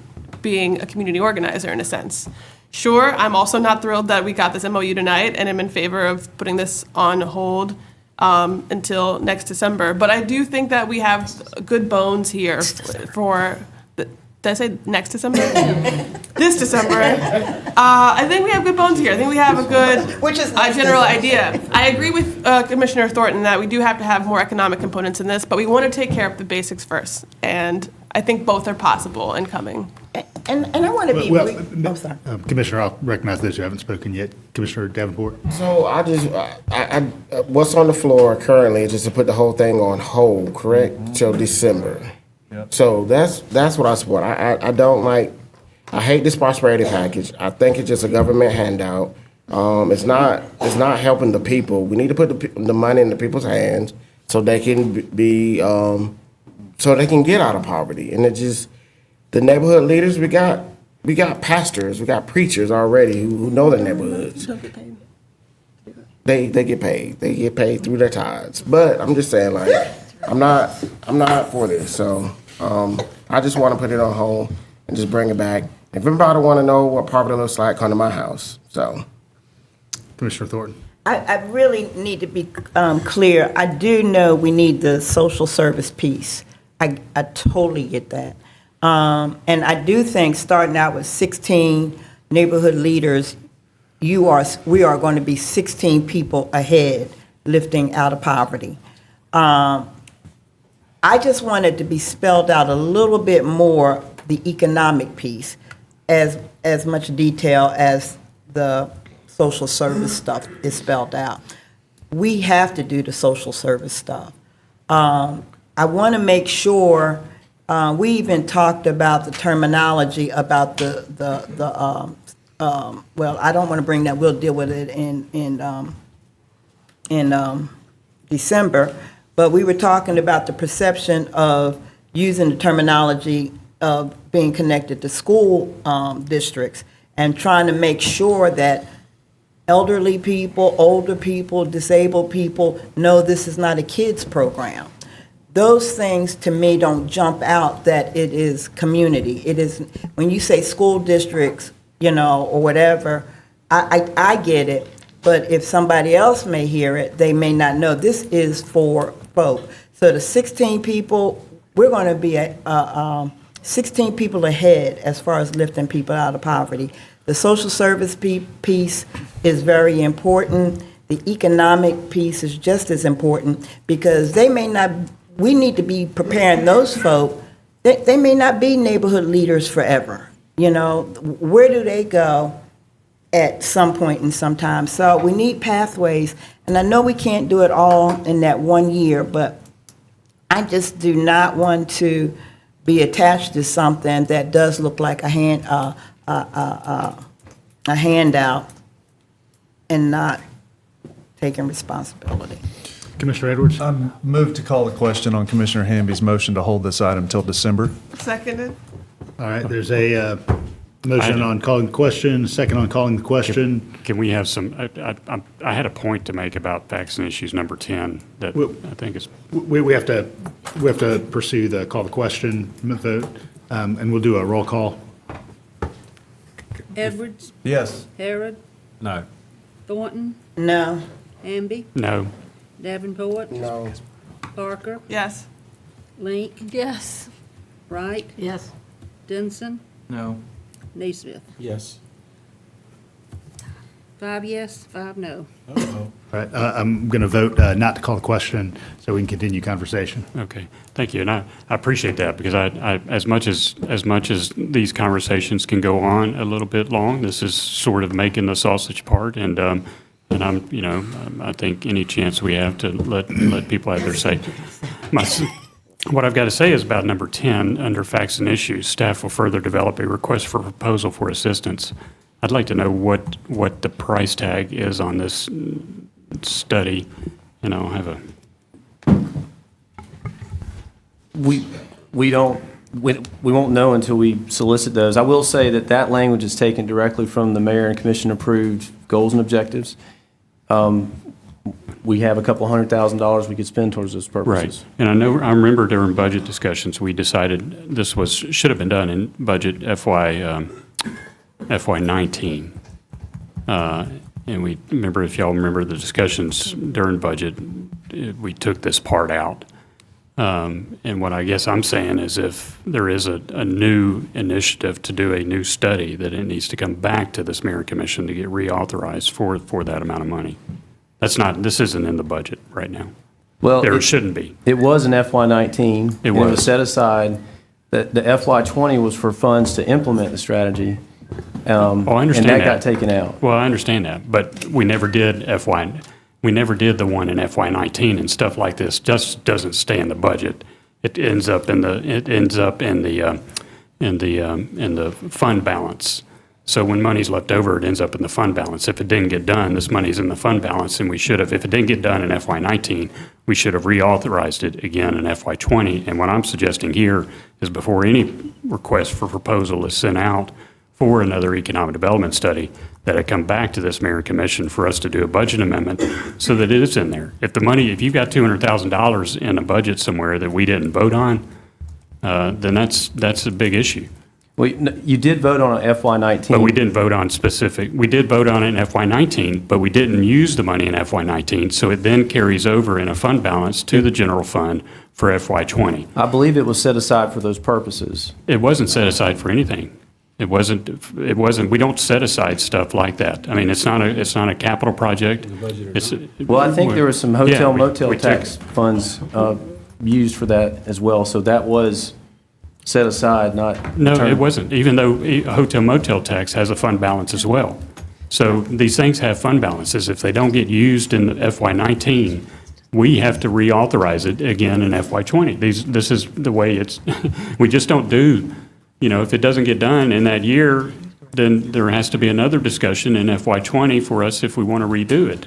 That's what I'm saying. This money, you've said this many times. I mean, when money doesn't get utilized, unless we put it in a specific fund for a specific purpose, like we're doing the prosperity package, or like we do some other things, then it goes into the general fund. It doesn't stay in nebulous general fund monies. It's in the general fund, and we look at that bottom line. That's what I'm saying. So I guess what I'm saying, Mayor, is that we need to make sure that staff understands that this isn't just something we haven't authorized. This is what I'm saying. Commissioner, I think the impression from staff and management is that much as the prosperity package was a dollar value that's sitting on a shelf, that earlier economic development exploration fund was a dollar value sitting on a shelf. But we weren't clear about that at all. We weren't clear. We did not vote that way, Mayor. I think it's evident that it's not clear. Well, it's evident that we didn't vote that way either. And what I want us to make sure we as a body do is to make sure we watch the dollars and make sure that if something's in there, and because I'd like to see what the request for proposal language says. These are things I'd like to see what amount. I mean, the manager didn't know what amount was in there for us to vote on for this. So I want to know what amount we're setting aside in our budget for this yet another economic development study. That's all I'm saying. So, Commissioner Denson. Thank you, Mayor. And I think this just shows, I do hope that this body can come together for another work session on the prosperity package here in the next 2 months before the end of the year. I think every time this shows up on our agenda, it shows that there's just a lot more work for us to do and a lot more room that we need to come together in. I want this to be successful because I want this to work. I want it to be implemented so we can start helping people. And I do I agree with Commissioner Parker, and that I think it's careful that we talk about how we're helping people. I mean, we can't help somebody prosper until we ensure they can live. And what I see as the social services or even handouts is just like making sure people have their basic needs fulfilled, making sure they have food to eat, make sure that their kids have formula, their babies have formula that they can get, that a person has a roof over their head, that they're receiving mental health and physical health care that is just first needed just so a person can be established before they can even get back into the workforce and to be able to prosper. So I take a little bit of offense at the meaning of the word handout. I mean, that's what I want us to do. I want us to be putting our hand out to help these people. We have 38% of our population that's in poverty. And I want them to know that this county is putting our hand out, offering it to them to help them and to help pull them up, because it's impossible to do it by yourself. And so I just don't want us to be demonizing some of these terminology that gets sometimes used in society that I think is actually why we see so many people underutilizing WIC and SNAP, because it is demonized. And there's nothing wrong with that. When you have needs in place, when you need to put food on your table, when you need to have those basic things for your children, there is nothing wrong with taking that handout, or whatever we're going to call it, and using that to fulfill the needs of your family and community. So I think it's very important that we talk about this in a way that's compassionate, that is understanding of these needs, and that we're not demonizing this any further. But with that, since we're going to be doing this all again next month I call the question, make a motion to call the question. Second. It's on the table. That's the motion on the I table. thought we voted it down. No, y'all voted it down. We did vote it down. So we've already made a motion to call the question, so we're going to continue with comment until comment expires. Commissioner Neesmith. I've had a lot of feedback from my constituents about the prosperity package. And you're right, handout is demonized. It's demonized on both sides, both the handee and the hander. And what I've been cautioned about is help these people, but don't give them handouts. And I'll tell you something else. If we think hiring these neighborhood leaders, the cost of $800,000 helps their poverty, then the logical extension of that is we may as well just give our budget away and go home. I don't want to hire people because it helps them get out of poverty. I want to hire people because they're going to help other people get out of poverty. So I'm not willing to spend $800,000 and justify it by saying, well, we helped those guys. I don't buy that at all. We didn't help them. We probably hurt them. 3 weeks. I want to second call the question. Commissioner Wright? I was going to second calling the question. Yeah, so no comment. Commissioner Thornton? I am not going to apologize for the terminology. We are not helping people when we do just handouts. We are trying to do a hand up. Yes. We're trying to lift people up. We're not just giving stuff away just to be giving it away. We are lifting. There's a difference between a handout and a hand up. Now, I've worked in these communities. I've been in the streets. So I know what I'm talking about on this. So, no, I'm not going to apologize for the terminology. It's a hand up. That's the terminology. And that is not, what was the word you used? That one. That is. But call it what it is. Call it what it is. There are folk that will manipulate everything. Thank you. And anything. But there are other people who are diligent. They're trying. They got mental health issues. They got jail record issues. Please let's be clear about where I'm coming from. I want to help people who want to help themselves. And if we ain't about that, we ain't about business. So there's a motion on the floor to hold this till the December voting meeting so that commissioners and the public alike, and certainly the combination of staff and family connection communities and schools of Athens are certain that they're on the same page about the MOU language. Clerk, if you could do a roll call. Hamby, Yes. Davenport, Yes. Parker, Here. Link, Yes. Yes. Wright, Yes. Denson, Yes. Neesmith, Yes. Edwards, Yes. Harrod, Yes. Thornton. Yes. 10-0. All right, thank you, Madam Clerk. All right, we will be back in conversation about this first Tuesday of December.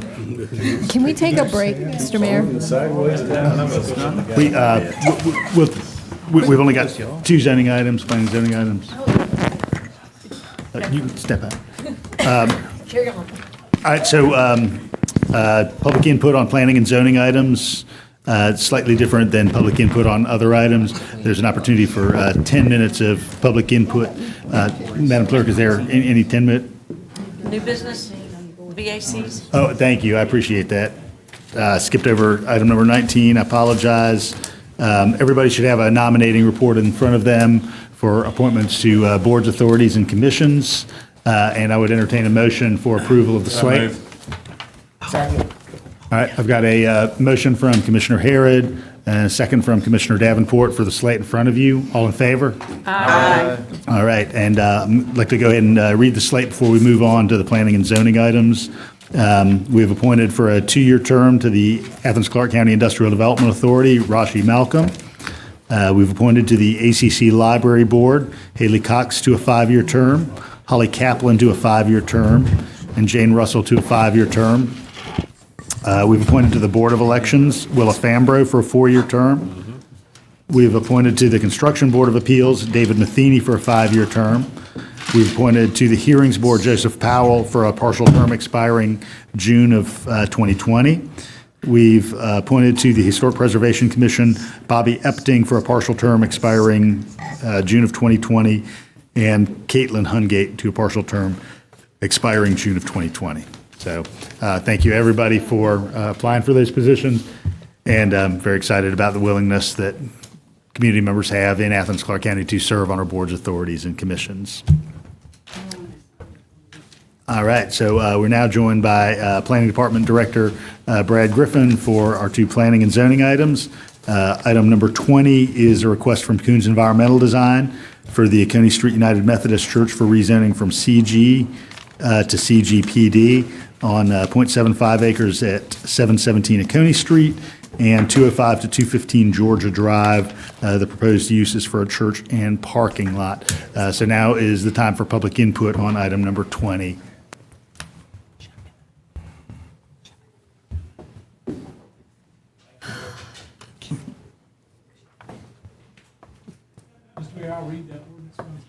All right, and the attorney will read the ordinance while we're waiting on public input. An ordinance to amend the Code of Athens-Clarke County, Georgia with respect to rezoning 3 parcels of land comprising approximately 0.75 acres in total located at 717 Oconee Street and 205, 215 Georgia Drive from Commercial General CG to CGPD Commercial General Plan Development and for other purposes. All right, thank you, attorney. All right, you have 3 minutes. Okay. My name's Chad Clark, and I'm here representing Oconee Street United Methodist Church. I just wanted to give everyone a brief history of our church and let you know why this proposed parking lot is so important to us. Oconee Street, United Methodist Church has been a part of Athens since 1871. We've been at our present location on Carrs Hill since 1903. We have a long history of outreach ministry and community service here. In 1989, we joined with Athens Urban Ministry to open the city's first soup kitchen, Our Daily Bread, which we hosted until our church was destroyed by a fire in 2013. After the fire, we made the decision to rebuild at our same location on Carrs Hill and dedicate our new church in August 2015. Today, we remain focused on continuing our mission and ministry to the people of Athens. We are the host of You Lead Athens, which provides college preparatory support to Athens area students facing immigration challenges. We have a racial justice task force to promote equity and fairness in the criminal justice system, and we continue to volunteer at Our Daily Bread to feed the hungry, which is currently hosted by Athens First Baptist. But concerning our need for parking, we have used the large parking lot across the street from our church, which is the side of the old Oconee Street building, for many years as our main source of parking. We had an agreement with Action Inc., who owned the building, to park there on Sundays for service.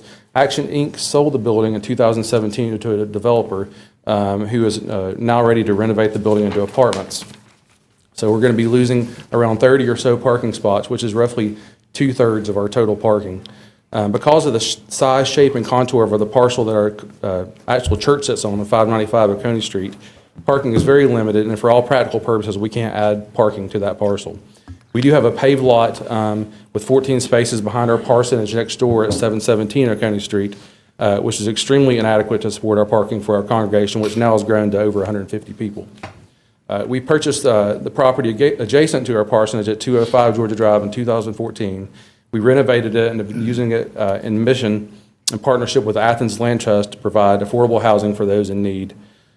This summer, we purchased the property next door at 215 Georgia Drive with the goal of using these two combined lots for the new parking lot. We know that the idea of removing two existing homes in order to construct a parking lot might not be popular with some of our neighbors and those in the community. We did our best to reach out to our neighbors and inform the community about our plans in advance. We mailed out letters to all the homeowners on Cars Hill, went door to door to speak with some of them in person, invited everyone to an open house where neighbors could give feedback and express any concerns. We also have an info box on the property with flyers, and we've advertised on our website and social media. And we do care about the environmental impact of this decision. We wanted to donate the homes and relocate them instead of demolition. We donated the first house at 205 Georgia Drive, and that was moved to a lot off Flint Street in August. And someone now has come forward to move the house at 215 Georgia Drive to a lot on South Millage Avenue, hopefully in the near future. So again, we hope everyone understands this would be replacement parking for us, not additional parking. And it's crucial to our survival. We would like to continue serving this community for many years to come. Thank you, Mr. Clark. Yeah. Thank you. Additional public input on item number 20.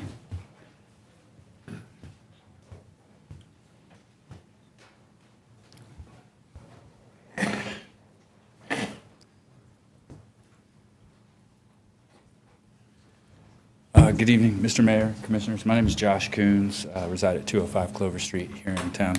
And we've actually been helping the Oconee Street United Methodist Church for over 10 years now, trying to work through this parking issue. Even going back before Action Incorporated, they used to share parking with the Boys and Girls Club when it was located across the street. But as development has sort of ended some of these shared parking agreements, it's become harder and harder to meet their parking needs in an off-street manner. So we think we finally come up with a solution that works well with them. Chad hit on a number of the main elements relative to relocation of the houses. This request does come with a number of waivers, ultimately just trying to work towards getting the minimum amount of parking needed to the sanctuary. And I'm happy to go into any of those waivers at length if you have any questions. But we think we're in a really good spot to help the church just stay in town and continue to do what they've been doing there for a long time. So thank you very much, and just let us know if we can be of any further assistance. Thank you, Mr. Koons. Is there any additional public input on item number 20? All right, it's in Commissioner Wright's district. Yes, it is. And I do applaud that these houses did get moved and have a new life in a new place. Another reason why I think the arch on Poplar Street related to the trestle should be as high as possible so that property and houses that can be moved can be transported to a new location. And I think the properties around that are in District 2, that you might have some houses that could get a new life somewhere. And so that is allowing more than just the one example we heard about of how that high arch can help move properties. But so that's good there. They have added sidewalks, which is a plus for that stretch of Georgia Street in front of these two lots. I appreciate the outreach that this church does on an annual basis and continually in the community. But on this specific project, they have done a lot of outreach, and I have heard nothing negative from that neighborhood regarding it. And I support it, and I move that we go with the recommendations to approve it with conditions. Seconded. All right, there's a motion and a second. Commissioner Link? Yeah, I also want to applaud the church for making every effort to save those homes and see that they can become homes somewhere else. I'm reluctant to see old historic homes moved from their location, but I understand this is a residential neighborhood and there is extremely limited street parking. You know, it's one of those situations where it makes sense to have a lot. You know, we understand it's a growing area. And I think that, you know, this is a reasonable solution. Any other commission input on this item? All right, there's a motion from Commissioner Wright, second from Commissioner Parker. All in favor? Aye. Any opposed? All right, motion carries. All right, and we're moving on to public input on item number 21. This is the request of Kiersten Lurer for Fred Massey for special use in the AR district on .557 acres of a 34-acre tract at 855 Nowhere Road, and the proposed use is a telecommunication facility. Any public input on this item?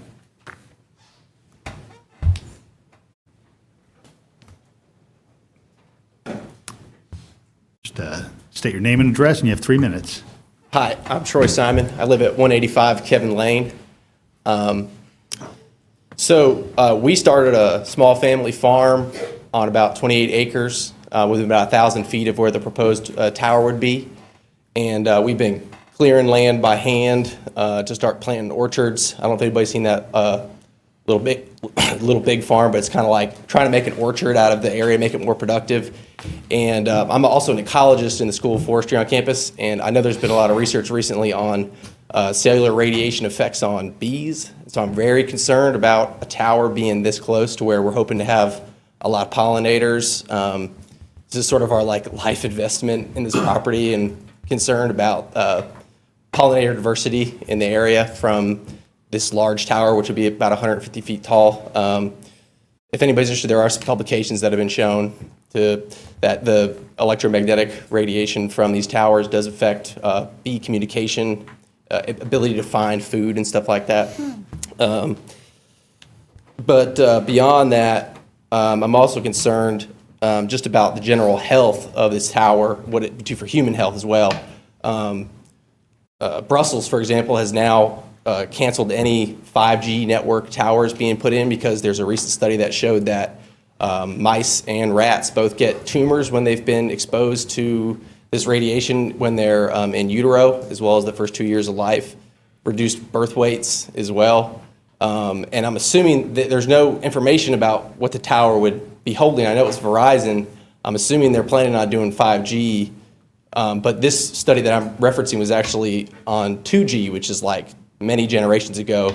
And the frequencies go up with the electromagnetic radiation with each tower. And so these studies were basically like having a cell phone near your head for 9 hours a day, which is probably more than most people would be doing. But this is like a 200-foot tower within 500 feet of a lot of people's homes out there. This is an agricultural area, one of the last few, besides maybe Winterville in town, where it's still predominantly agricultural residential area.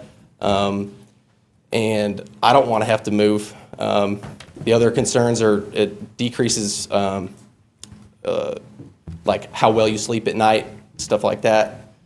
So I'm kind of concerned about it from those perspectives. Not only that, but also, I mean, the fact that there'd be like a 200-foot blinking tower like within range of where I can see it. So I'm concerned about this like last agricultural area of town losing a lot of its pollinators potentially from this tower. There's no information that's really been done on 5G yet.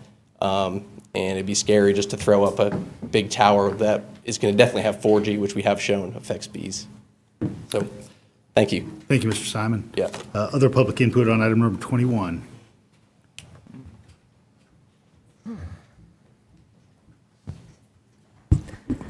Hi, Mayor, Gertz, Commissioners. My name is Ara Morris. I live at 3075 Smoky Road, also within about a half a mile of this new proposed cell phone tower. So I'm a neighbor of Mr. Simons, who you just heard from. We got a letter in the mail saying a new telecommunications tower is going to go up within 1,000 feet of your home. We're required to notify you from the planning department. It didn't have any specific information. My husband actually called and tried to get additional information, and they couldn't tell us over the phone. They said, ask at the commission meeting. They should be able to tell you. Is it a 5G tower? Is it new cell technology? What kind of tower is it? depending on whether it's 5G, which is the newest technology, or the older 3G or 4G towers, the technology is very, very different. The amount of power and the distance that the power goes is very different.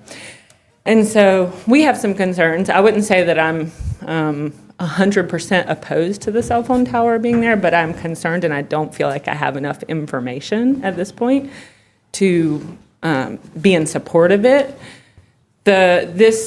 Most of the regulatory bodies in this country, if you ask them if EMFs from cell phone towers are dangerous to human health, they say there are no known risks or something to that effect, which is usually a red flag for me, because usually no known risks mean we haven't done enough studies to really tell you one way or the other whether this is dangerous to you.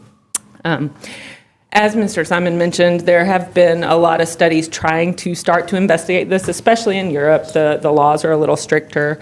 I did bring a couple of peer-reviewed studies with me to leave if anybody would like to look at them. One is referencing impacts on bee colonizations and bee colonies, not colonizations. And the other one is, actually, could I see that one back for 1 second? This one is from the Journal of Chemical Neuroanatomy, and it's talking about it's a kind of a meta study that looked at a bunch of different studies that talked about the impact of EMFs on people's neuroanatomy and higher incidences of problems with things like depression, neurochemical issues. So very subtle things. It's not saying if you live near a cell phone tower, you're going to get a brain tumor. It's saying you have a higher likelihood of experiencing these subtle neurochemical issues, and it references a lot of studies in there. So there's tons of more things out there. I'm not an expert on this at all. I don't know if this is something that y'all routinely talk about and look at. I've certainly never even thought about it, honestly. I know cell phone towers are around, but when someone said we're going to put one in your neighborhood next to your home where you're raising your child, I became a little bit alarmed. So I personally would like to know some more specifics about what this tower is going to be so that I can do more research, and I'd like to hear from the commission, if you are going to approve this, that you have maybe done a little research or have some more knowledge of things we might not be aware of before I would feel comfortable with this going forward. Thank you for your time. Thank you, Ms. Morris. Other public input on item number 21?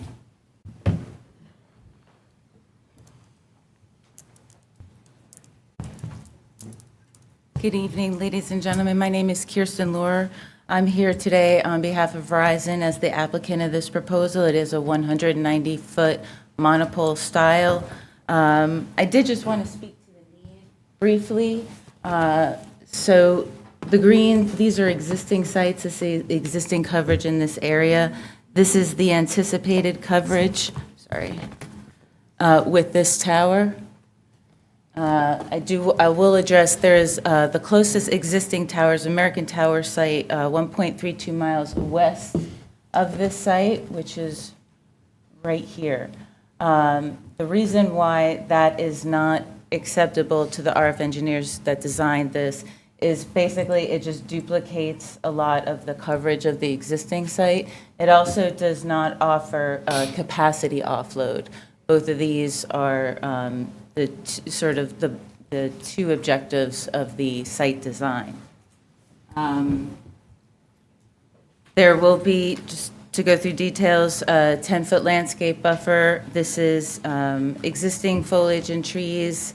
Where needed, we'll be adding Leland cypresses. Once constructed, only monthly maintenance visits lasting up to 30 minutes are anticipated, so traffic is not an issue. Due to the proposed height and location, no FAA registration is required, which means no lighting is required, and we are not proposing any lighting. Of course, the tower will not generate any substantial need for county services. Electricity equal to that of an average single-family home and a T1 line are all they need, so obviously there's no waste or odor or anything like that. I do just want to speak quickly to the concerns. I know folks brought up 5G specifically. This is not a 5G site. Currently, the 5G small cell technology, this is considered a macro site, sort of a standard tower, about 190 feet. The the small cell 5G sites average about 40 feet. a big determinant in emissions is the proximity of the human to the actual antenna. So obviously, there's quite a big difference between street level and 40 feet and street level and almost 200 feet. So I did just want to address that. I'm not sure if I'm leaving anything out, but I'm happy to answer any further questions or anything I missed. Thank you, Ms. Lurer. Thank you. Any other public input on item number 21? All right, this is in Commissioner Denson's district. Thank you, Mayor. Yeah, so I will say that up until this evening, I hadn't heard any concerns yet so far. And they did the balloon test. It was very small visual impact on there. And I drove throughout there. I drove out in the area, and there's very few homes, but I guess I am concerned, though, to hear that there is a potential orchard going out there, and some of the concerns that are here now. I guess if I could, the representative from Verizon, if I could ask a question, is that okay? Absolutely, Okay. yeah. If you come to the podium, ma'am. Thank you. So I know you said that this was not going to be, at this time, this is a macro tower, I believe is the terminology used, and not to be used for 5G.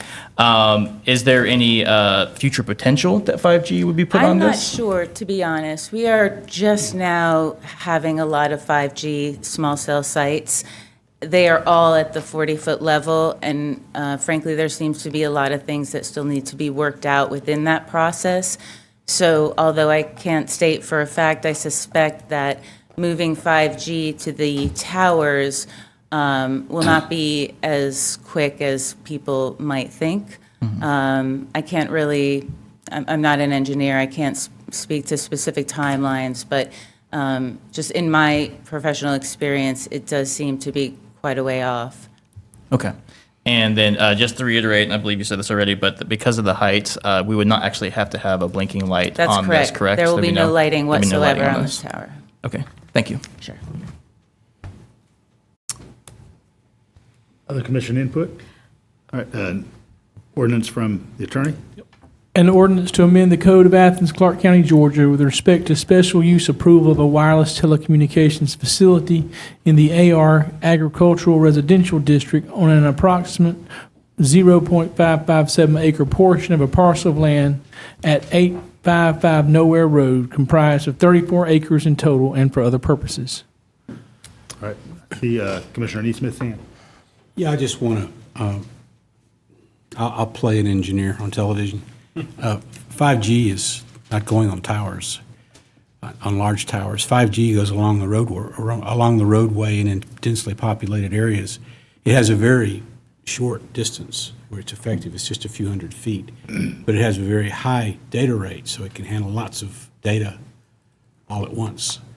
So the prospect of having 5G on a tower is counterintuitive to what the technology's purpose is. So it'd probably be 4G. There's a lot of controversy about the effect of electromagnetic radiation, particularly on honeybees and other pollinators, and I haven't seen anything conclusive. In fact, most of the research is about the cell phone itself and not the tower, so I don't know. I don't know. There's a great unknown there. Commissioner Link? Yeah, I'd be interested in, I mean, I'm glad to hear this isn't 5G, because I've just, in the past week or two, started seeing things pop up about the dangers of 5G. I'd be interested in having a conversation about 5G to talk about, you know, moving forward, our policy regarding it, and maybe having staff present us with some of the research that's out there in the future. I believe, Commissioner, that may have been one of the areas covered by the legislation that went through the General Assembly in the last session. So, but we can find out a little bit more Yeah, information. I'm interested in those health impacts on humans and on wildlife and insects. Yeah, just having a conversation about how we deal with this locally.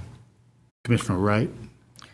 So, am I reading the monopine style means it's going to be replicating a pine at the top?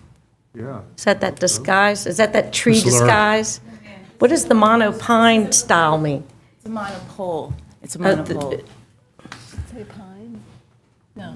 Well, this It does say pine. concealed structure would stand out at this location as the surrounding trees are only, I guess you're saying you're not doing them. That's correct. Because it would just be, yeah, so thank you We for feel it that. draws more attention. And then when you were talking about as far as the activating equipment, Yes.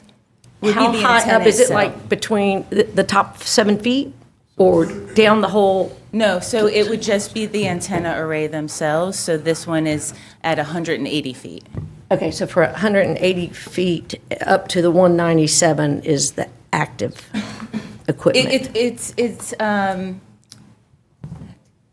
think they're about 8 feet, the antennas. Okay. Yeah, so I'd So say it's just 180 the to top. 188. Okay. Figure a So 10-foot still- window. Okay, and then I wish we could have seen the balloon test. That gives a visible height, because it sounds like it's also on the highest part of the property as well, which do have means a it's going to be even copy of that. higher visibility. I'm happy to provide a copy of that. Jane's in the balloon tests out. There's like 60 pictures. The balloon test, I missed the balloon test. I'm listening to a lot of emails tonight. I just realized Sorry. that I was reminded by Commissioner Parker that I didn't make a motion, and with the concerns of the 5G being dismissed and not applicable in the situation, I'll make a motion to approve. Is there a second? Second. All right, I've got a motion from Commissioner Denson, second from Commissioner Neesmith. See Commissioner Thornton's hand. I actually had come in prepared to support this proposal, but I am going to vote no this go around. It just seems like there's a lot of things that I know I don't understand, but a lot of other people don't have too many questions. Commissioner Denson and I share a little bit of that area. The presenters left me with more questions than answers. So I'm going to pass on this one. I missed the balloon test too. I apologize greatly for this interruption, but the research I shared was not about 5G. It was about older cell technology. Mr. Mayor? Commissioner Neesmith. When it comes to the health of bees, we got a whole lot more bigger problems than we do cell phone towers. We've got herbicides, we've got insecticides, we've got monocultural crops that don't support bees, and we don't have enough beekeepers. There's a whole lot more wrong with what's happening to bees than electromagnetic radiation. So this is a very, if it's an effect, it's very small compared to all the other issues out there since it's affecting pollinators. Commissioner Herrick. I would just say that on the issue of 5G, there was a very interesting article in the New York Times a few months ago. It's May the 12th, 2019. It's called "Your 5G Phone Won't Hurt You, but Russia Wants You to Think Otherwise." And it's a very long article about some of the propaganda that is being pushed by RT TV, Russia Today television. I would suggest, I can send you the link. I would suggest that some of the commissioners behind here read it. It is very illuminating on what is scientifically shown as true and what is conjecture, speculation, and outright falsehoods. Thank you, Commissioner. Commissioner Parker. Because the representative from Verizon had the opportunity to give us a little more detail, I believe the gentleman who spoke earlier had something he wanted to add, and I want to give him the opportunity to say something if he so chose. If you wanted to ask him to come to the podium, that's Yes. fine. Yeah, so we're getting hung up on the 5G, and that was, none of the research has been done on 5G. There's almost nothing known, and some of the, I read the article from the New York Times, is very interesting, but the main issue is that there are just no known facts, so it's unknown. There's been no research that's been done on 5G, but it's actually similar with 4G, 3G, and 2G as well. The research that I was talking about was actually on 2G networks on rats, and it was a $25 million grant from the NIH that funded that project.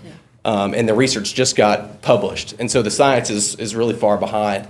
And so my main concern is just jumping so far ahead, especially in our town without a lot of agricultural area, putting something up that could potentially inhibit, pollinators in this small part of town that we can actually still grow food and not. Something I forgot to mention was I talked with all my neighbors this morning on Kevin Lane, and none of them knew about it. None of them got letters, and all of them were concerned about it. A lot of them are elderly and weren't able to make it tonight, but I wanted to pass that along. Thank you, Mr. Simon. And so we have, recommendations from planning, but we didn't solicit any sort of environmental research from any department to advise these recommendations. Brad, do you want to talk about kind of what the kind of norms or kind of patterns have been around tower placement? I mean, our current tower ordinance basically is dealing as a special use with the structure itself, the height, placement. It does not get into regulating different types of technologies, or I think we'd be amending our code on a regular basis as technology changes, but we don't regulate 3G, 4G, 5G in terms of what is allowed on the poles, just type of structure, height, placement, zoning, distance from nearest structures, those types of things. Okay, thank you, Brad. It does sound like the research is somewhat murky and perhaps in some cases politically driven. I honestly am not an expert in this and don't know if, even if I did my own reading, I'd be able to come to a conclusion one way or another. And for that reason, I think I might stand with Commissioner Thornton in voting this down. Any other commission input? Commissioner Denson. Yeah, I guess I had a question also. I guess this will be to you, Brad, and I apologize that you were probably not prepared for this question. How many other cell towers do we have in Athens already? Because we're acting like this is like some kind of new thing, but I'm certain that we have these things already right now buzzing above our heads. And not also to say that we have them in our pockets and on our tables right now transmitting the same waves at us, yeah. First, you're right. I am not prepared. Yeah, I know. But, I mean, the ordinance itself goes back into the mid-90s when the current telecommunication tower ordinance was adopted. And at that point, what we were struggling with were the tower farms, at the West Broad Street area there, where you've got three in close proximity. We tended to get a lot of them bunching, which is what drove that ordinance 25 years ago to be adopted. It gets into spacing and setbacks off streets, height requirements, and really push towards the monopoles. But I mean, they are scattered throughout the county, and really kind of almost encouraged by that ordinance in the 90s to be moved into the more rural areas where they're away from density and setbacks for fall zones, things like that. Okay. I appreciate that. And maybe we can get some information on that. I want us to be careful that we're not,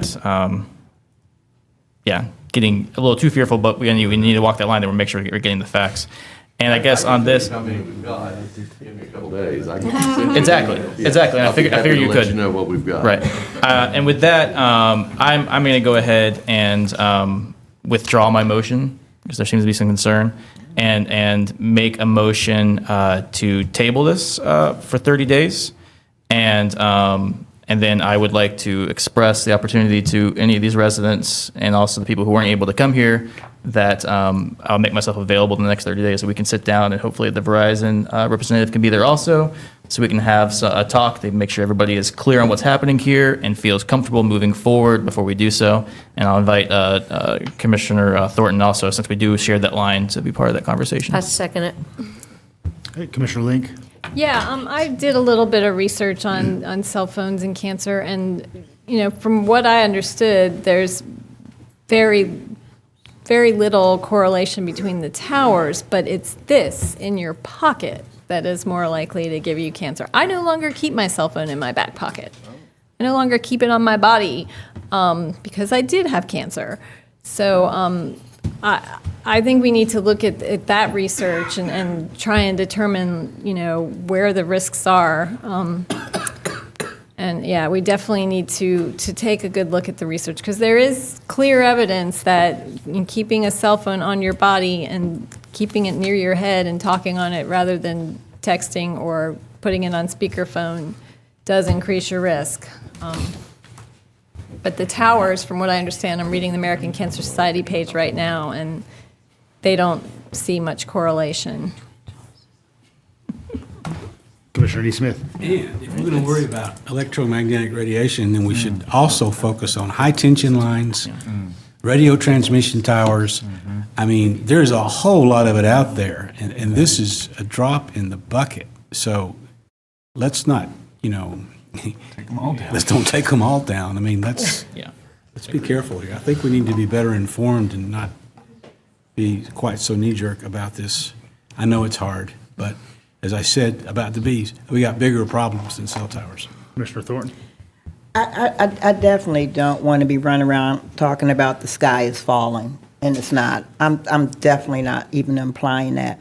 But if I have constituents that did not know about this, if I have constituents that come down here and express a concern, if questions are out there that we cannot answer, it's not running around talking about the sky is falling. It is doing our due diligence and make sure that we're making the best decision for everybody. Now, if you want the cell tower in your district and in your area, then talk to the folk, okay? But I gotta respond to my folk. Folks, appreciate it. It's time for conversation at the commission level.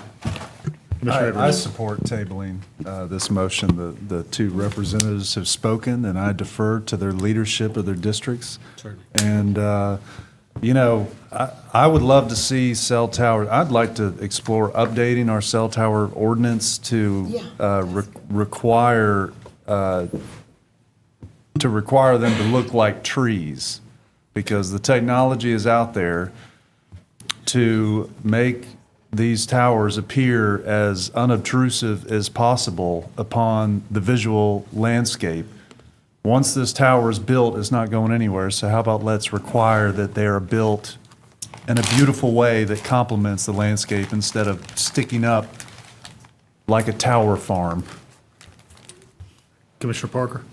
Thank you, Mr. Mayor. I also support Commissioner Denson's motion to table. I feel like regardless of whether we find research that says it's fine or find research that says it's not, the opportunity to dispel some myths in the community through having more opportunity for public engagement is a really great idea. So I'm all in favor of that. So there's a motion, a second on the floor from Commissioner Denson and Wright to hold for one cycle and return to this in December. All in favor? Aye. Any opposed? All right, so motion carries, so we will see this next month after some additional work. All right, now's the time when we receive citizen input on any item that was not on the agenda tonight, and the same rules apply as earlier public input. So members of the public have 3 minutes, and as with before, when they begin speaking, the light will be green. With 30 seconds remaining, the light will be yellow, and when 3 minutes is up, the light will be red. Hey, my name is So Dennis I'm Holmes, gonna and wait just a second, Mr. Holmes, till folks adjust, so that way.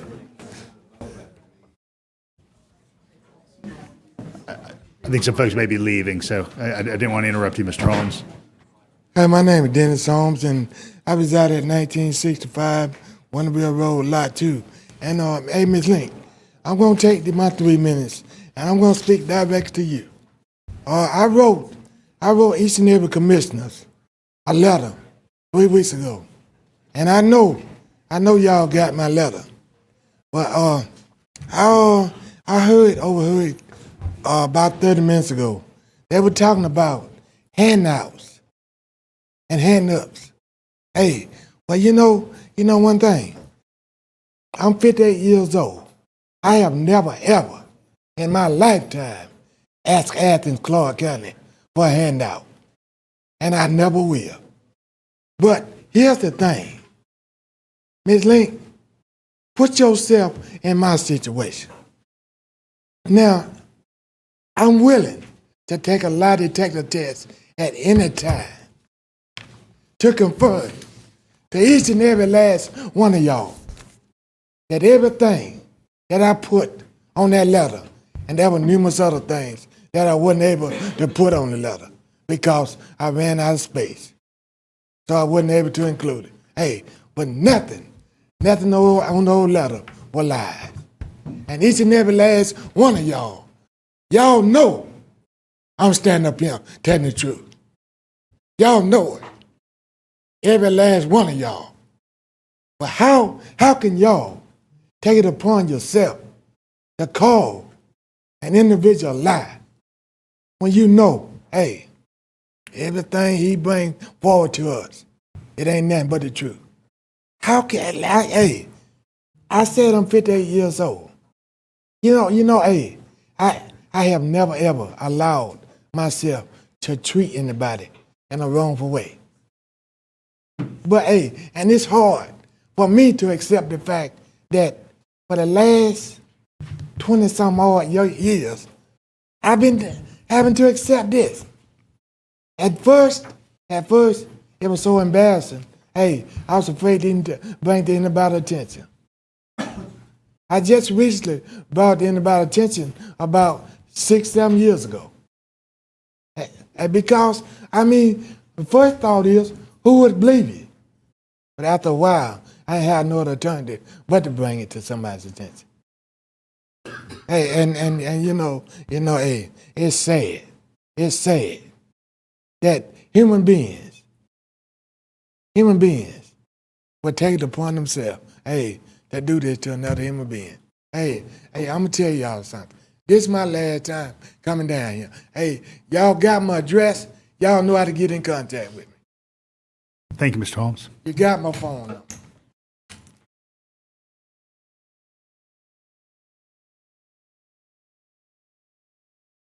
Good evening, and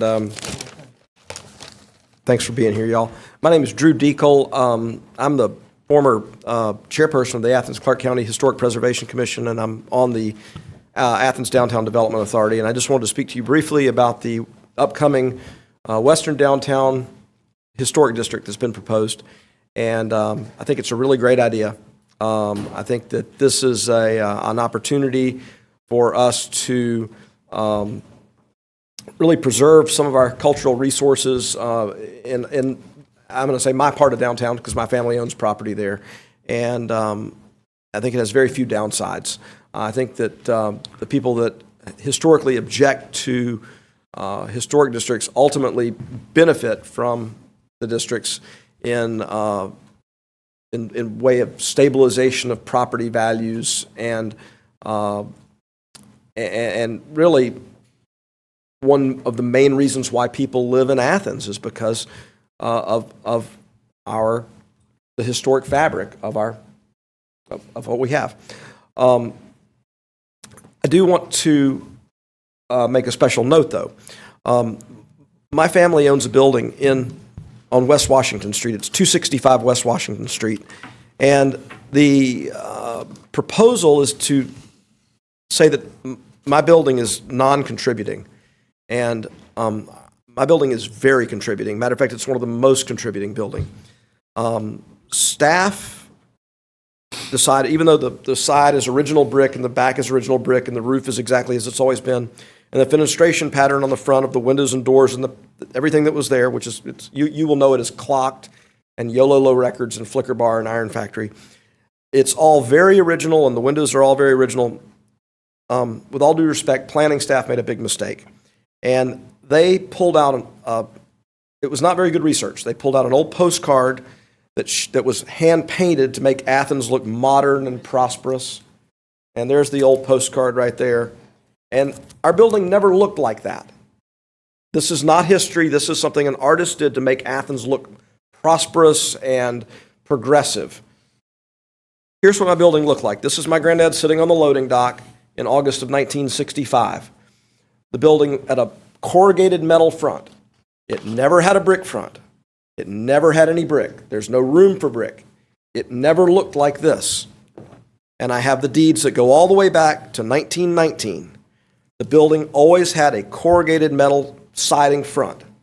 When I renovated the building in the 2000s, I put other thin siding and plywood, but it could always be brought right back to the original. My building is as contributing as any other building in downtown. We share a common wall with the 40 Watt Club, which is also a contributing building. We would very much like to be considered a contributing building, and that is the Flicker Bar right there, you can see. And I sent y'all an email about that. Sorry to take up too much time. Appreciate you being here. Thank you, Mr. Deacole. Okay.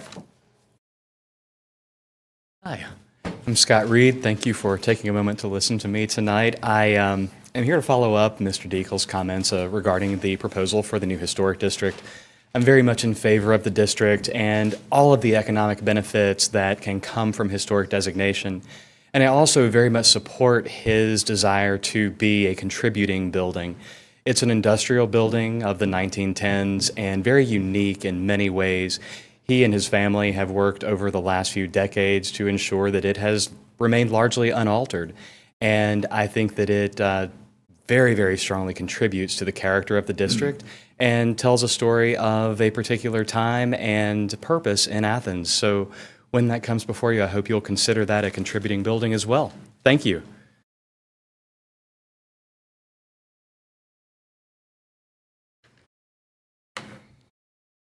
Good evening. My name is Andrea Farnham. I live at 475 Brookwood Drive.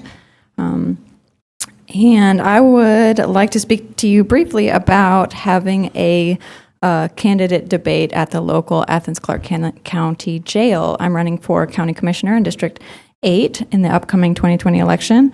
And I think that a jail debate is a matter of governance, that inmates are part of Athens, they're residents, they're citizens, they're our constituents, and because they're confined and can't come to events, that candidates should be able to go to them to hear their concerns, listen to their stories, and consider them as rights-bearing persons that are part of the polity.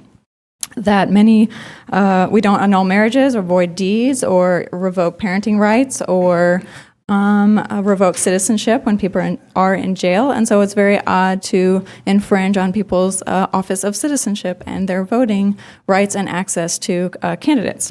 Many inmates are there pre-trial and have not been convicted of anything. And so then it's extra dicey to also infringe on their access to be informed voters. Our deficient politics in Athens produce massive inequality. We already know the massive poverty rate, and it's not just that our deficient politics produce massive inequality, it's that it produces predatory relationships, that we have a culture of predation, where we have a governing class and a governed class. And these inequalities have political antecedents. And that the promise of democracy is self-governance. That means extending political and economic power to the whole polity. That means the groups that have historically been locked out of political and economic power. And so this intervention into how we think about the polity is important, that we extend it to our brothers and sisters that are locked in our jail. The mission of my campaign is to extend political power and economic power to improve how we think of governing. And since you lovely ladies and gentlemen are tasked with governing the whole polity, I would encourage you to support measures to extend who we think about as being part of the whole, and that historically we have only thought of some people as rights-bearing persons worthy of being considered and other people as not. And so I think it's very important that we have a cultural intervention in improving how we think about the polity, including something like having a debate in jail and encouraging candidates to go to jail and talk to our brothers and sisters who are there as a matter of governance. That to improve our deficient politics, we have to start with who we see as counting as part of the whole. And in order to do that, we have to go to the places where the people are most often considered not part of the whole. And so thank you very much. Thank you, Ms. Farnham.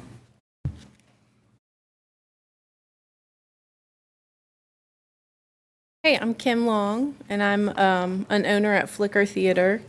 And I just wanted to, again, Drew got in touch with us about the proposed historic district, and we think it'd be really great to have property taxes frozen for 10 years. Would be super helpful in light of the fact that they tripled on us. And as a business owner, of course, we pay for that. And it's really hard to maintain a business in Clarke County. And I know I've talked about this. I probably emailed all of y'all a little bit. And it's just, it's hard to not feel attacked by the local government with the fees and the costs. And, parking issues and more ticketing. And there's just so many things that make people less and less likely to come downtown. I have a lot of friends who are so frustrated with the panhandling and there's less bike cops, they feel less safe. And there's just a lot of things that we have to face as business owners to keep it being like, a thing that we should keep doing. And so if we could get this to be deemed historic, it would be really helpful to lock in property taxes so we could at least have that locked in for a few years and understand what our costs are going to be in order to be able to pay our employees and maybe ourselves. That'd be great too. So anything that can be done to help us to cut down on overhead would be awesome. And so that would be really helpful. And it also is just really great to, we have a great situation with Drew as our landlord in that he's not interested in selling out and creating a giant high-rise right there, which is awesome.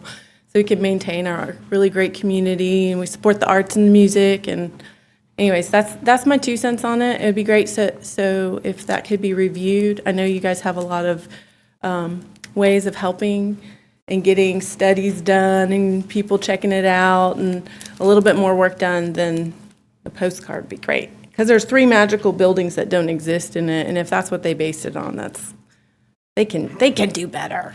Anyways, that's all. Thank you, Ms. Long.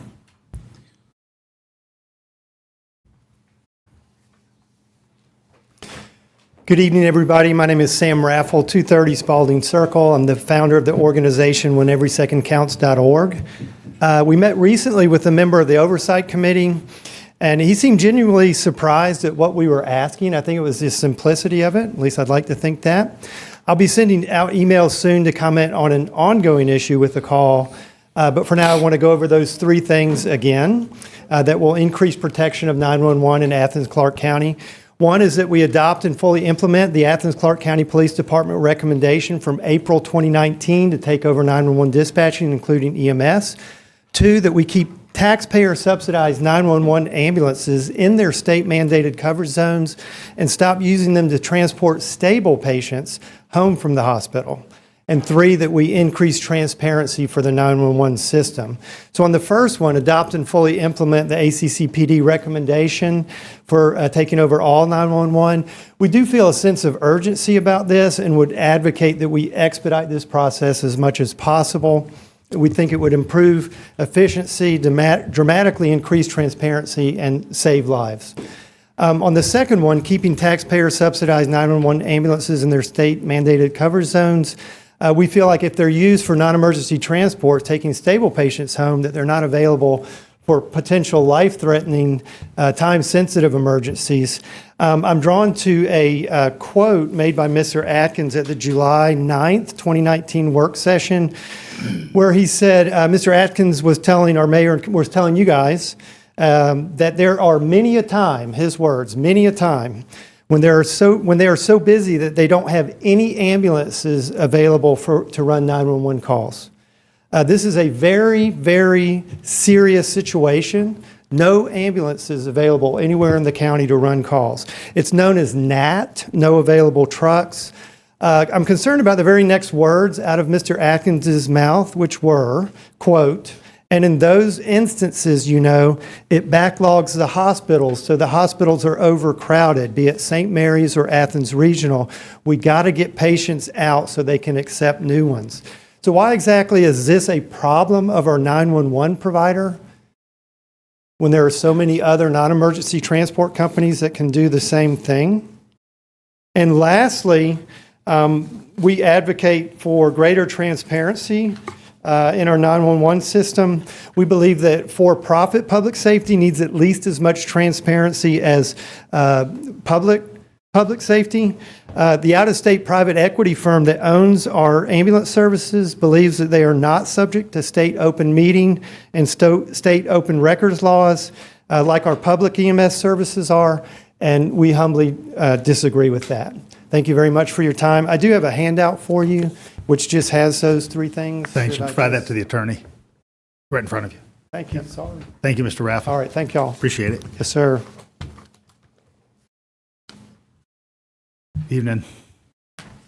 Hi, my name is Brooke Trogdon, and I am a University of North Georgia student who is happy to have the opportunity to speak on behalf of Students for Sensible Drug Policy.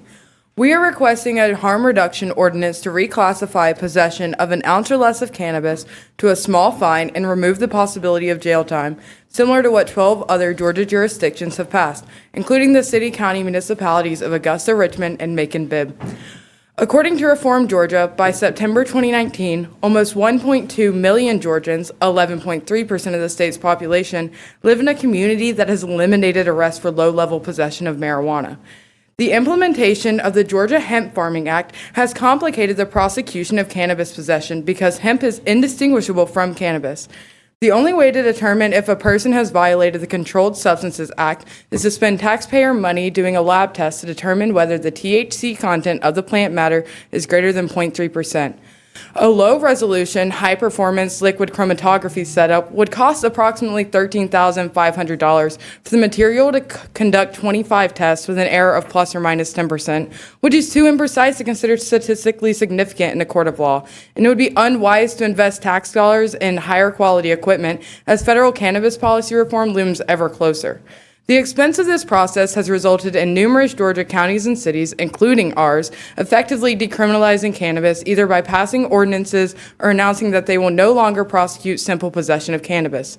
This has unfolded in counties as large as Gwinnett and Cobb, which stopped prosecuting new cannabis possession charges in August, while other jurisdictions have passed formal decriminalization ordinances, including the City of Atlanta, Chamblee, Statesboro, Fulton County, and Clarkston. We implore Athens City Council to pass a cannabis decriminalization ordinance in 2019. Many members of this commission ran on the platform of cannabis reclassification, and acting on this message is a stepping stone to balancing the inequity within our community that has been exacerbated by cannabis prohibition. The ordinance passed earlier this year still requires people to go to court, face fines and prison time, and have to go through a diversion program. These stipulations are especially problematic for those who are unable to afford the financial, energy, and time costs. Many members of our community do not have the resources to afford this greater than small emergency, and this mechanism disproportionately disadvantages those who are already hindered by socioeconomics. Likewise, a student's financial aid should not be more threatened in Athens-Clarke County than it is while they are visiting family in Atlanta. By passing a cannabis decriminalization ordinance, we will be aligning with the largest municipalities in Georgia. The consequences of Georgia's cannabis policies impact many citizens, and we have an opportunity to redirect resources and choose to align with our community before federal legislation ends cannabis prohibition. Thank you for your time and attention. Thank you, Ms. Trogdon. Hi, my name is Zoe Love. I'm here to speak in reference to the reclassification of marijuana. First of all, thank you so much for giving me your time and attention so late in your workday. I wanted to start by saying that the current law is that marijuana is a Schedule I drug, and that the consequences for a misdemeanor possession of less than 1 ounce is a penalty of up to 1 year in jail and a $1,000 fine. I think we all know why that's unreasonable, why that's unjust. Moving on, the penalties in marijuana law are distributed unequally. Flagpole found that between 2012 and 2015, Black citizens made up 65% of marijuana charges, despite being only 27% of the Clarke County population. 12 counties, including the unified governments of Macon-Bibb and Augusta, Richmond, have already reduced their marijuana penalties.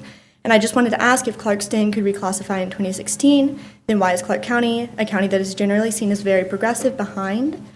I think that the mayor and commission has an obligation to represent the will of the constituents, and I think that decriminalization has the majority of the support not only of the population but also of the commission.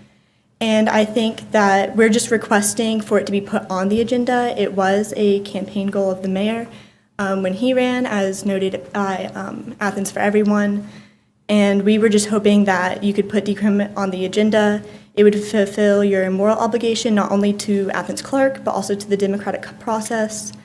And I believe that keeping reclassification of marijuana out of the discussion revokes the opportunity for democracy to take place. And I think that as mayor and as the commission, you aren't obligated to reclassify marijuana, you aren't obligated to decriminalize marijuana, but I think that you are obligated to put it on the agenda so that the decision can be made. Thank you so much for giving me your time and consideration, and I trust that you'll consider this. Thank you, Ms. Love. Hi, my name is Avery Murdy, 136 Towns Walk Drive, and I appreciate the Mayor and Commission having me. I wish I had something fancy prepared for you. In my head, I had this really awesome speech, and when I'm done, everybody's like clapping for me, but the reality is I'm probably just going to bore you with numbers. Look, I'm here specifically to talk about number 18 on the agenda, the prosperity package. And first and foremost, I do want to say I appreciate each and every member of the Mayor and Commission for actually being serious about not only upholding their campaign pledges, but also really pushing for real and tangible solutions, doing more than just lip service, if you will. Having said that, though, when I sit in here and I listen to the debate back and forth about terminology, when I hear individuals talking about, here's what I want individuals who are wanting to work for themselves, when I hear talk about, we don't want to just give away, et cetera.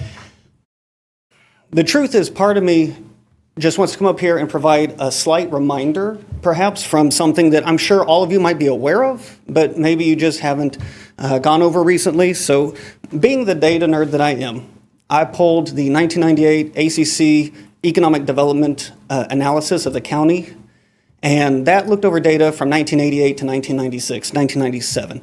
So at a minimum, the data is 20 years old. At a maximum, it looked at a time range about 30 years ago. And again, while I can appreciate the sincerity with which this Mayor and Commission is tackling these issues, there are a couple things that I would like to remind the Mayor and Commission of.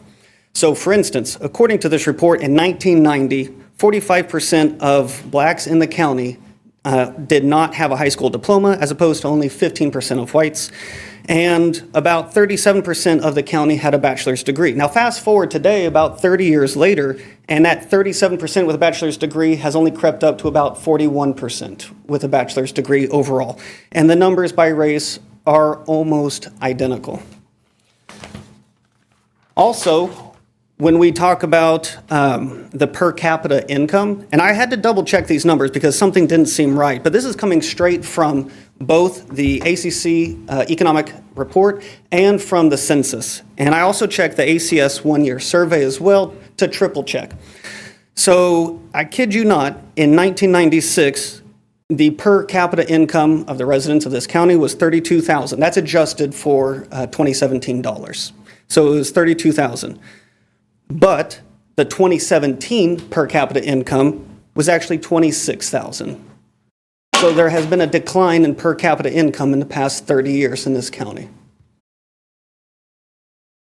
On top of that, while there has been a decline in per capita income, if we actually break it down by race, and if we actually look at white versus black, according to the ACS 2017 5-year survey, the white family income, median income of 2017 was over $60,000 a year, but the black family income was almost half of that, $37,000 per year. Thank you, Mr. Murray.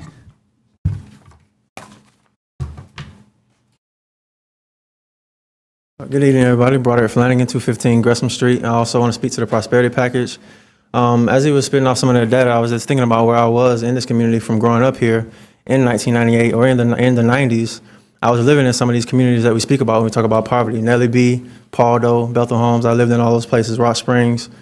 And I was, because of our family situation, we were on social services. I remember when food stamps were paper dollars, and we were getting those things.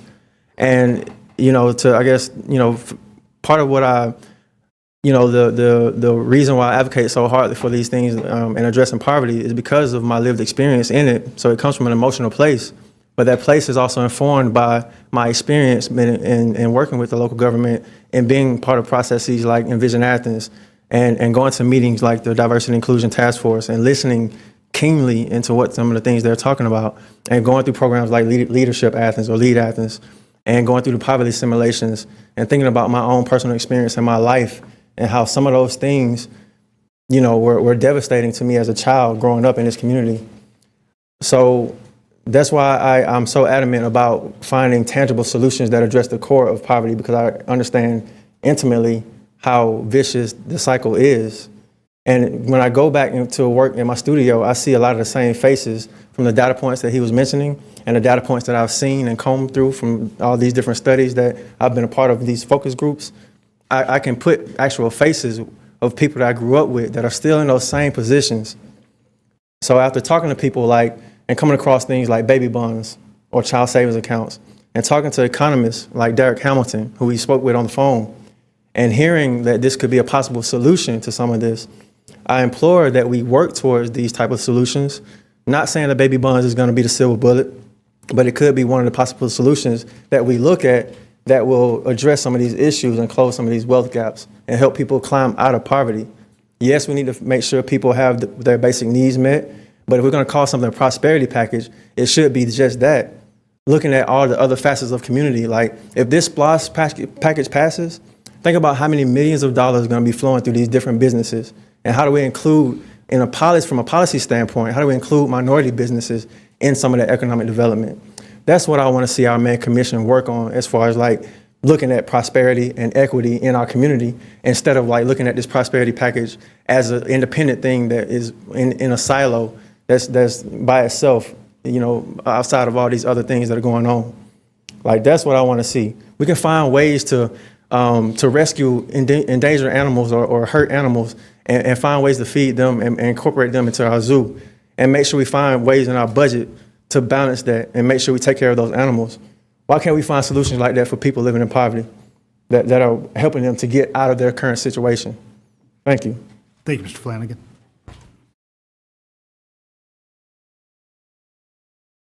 Hi, Stephanie Flores, 317 North Chase Street. I also want to speak on the prosperity package today and echo all of what has been said by both Mr. Flanagan and Mr. Murdy before me.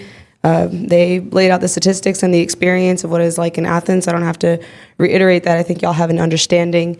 But as I sit here and listen to y'all, I also commend the aggressive approach that everyone wants to take. I've heard that go around a lot. We want to take an aggressive approach towards poverty. I think it'd be quite easy because the need is so great to address poverty in ways that can bring folks some sort of immediate alleviation through resourcing their basic needs, such as food access, emergency housing, the social services generally, as folks were speaking to. And I agree with Commissioner Parker that folks need to have their baseline set and be capacitated. I like that word, be capacitated before they can fight for their rights or work or negotiate for their conditions, right? And addressing those needs are very important and they're necessary, and we have to understand the needs of people, but we also have to address the roots of where those needs come from. And so I would urge this commission, when considering how to aggressively attack poverty, to think more creatively about how to resource people with wealth and the ability to continue creating wealth. So Project was speaking to baby bonds as a way to resource people with wealth and with the opportunity to continue building on that wealth as they come of age. I don't think that's anything that's been done before. Actually, I know it's not anything that's been done before in this nation. The prosperity package has never been done in Athens before, and yet here we are talking about it. And so I think we can expand our horizons for what we think we can do, because we've already been on that path. So we're not going to make substantial changes. I also wanted to speak to how Commissioner Thornton, in speaking to economic development, like that piece, I think we can do the social services and the economic development. I think it has to be multifaceted and multi-generational. And so we're not going to make substantial changes in people's lives within a year. We're not going to do that in one cycle, one commissioner cycle, or with one go at this prosperity package. This is going to take an investment. So I really hope that the commission is committed to that, because that's not something that has been done before, as Avery pointed out with his statistics. So yeah, we need to consider that multi-generational approach. So, and like Commissioner Davenport said, we need to put people in money in people's hands, because in access to wealth is why folks are in poverty. So it seems like we know that folks need wealth. So how can we generate that for them? I just also wanted to speak to how Wes Bellamy, the mayor of Charlottesville, how he invested in his people by paying for, he did a bunch of stuff with this, $4 million. But one of the main things that stood out to me was paying for folks' education, furthering their GEDs. I think we can do that and take it a step further and pay for people to be able to access small businesses and other forms of education, technical education. So thank you all for listening, and I hope that we can continue moving forward on this. Thank you, Ms. Flores. You're welcome. Leave us here.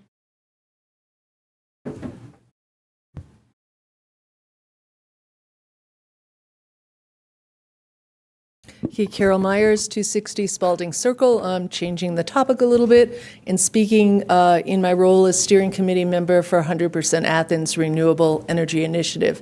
Tonight, as we sit here, and I've been checking, the votes have not been tallied, but they are being tallied for SPLOST 2020. If all goes right, the program will be approved and will include almost $16 million for renewable energy. This is very exciting for Athens. We'll be addressing at a local level the climate change crisis. We'll serve as an example to other communities. We'll provide indirect pressure on Georgia Power to increase its green energy production, and we will reduce our government's monthly utility costs, enough so that it'll pay for the project itself, or almost pay for the project itself. And now for my ask. As someone who's served on previous SPLOST committees, I know what comes next, and that's the tiering process, which I would bet has actually already started. All the projects cannot be built right away. With the exception of projects being paid for through the bond debt, the other projects can only be built as the sales tax is collected. That means some projects will be funded in 2020, some in 2025, and some in 2031. 2031 is too late for the renewable energy project because it's too late for the planet and doesn't make budget sense. We need to front load the spending of the $15.8 million for this project. There are at least 10 projects in the current SPLOST that should be built net zero.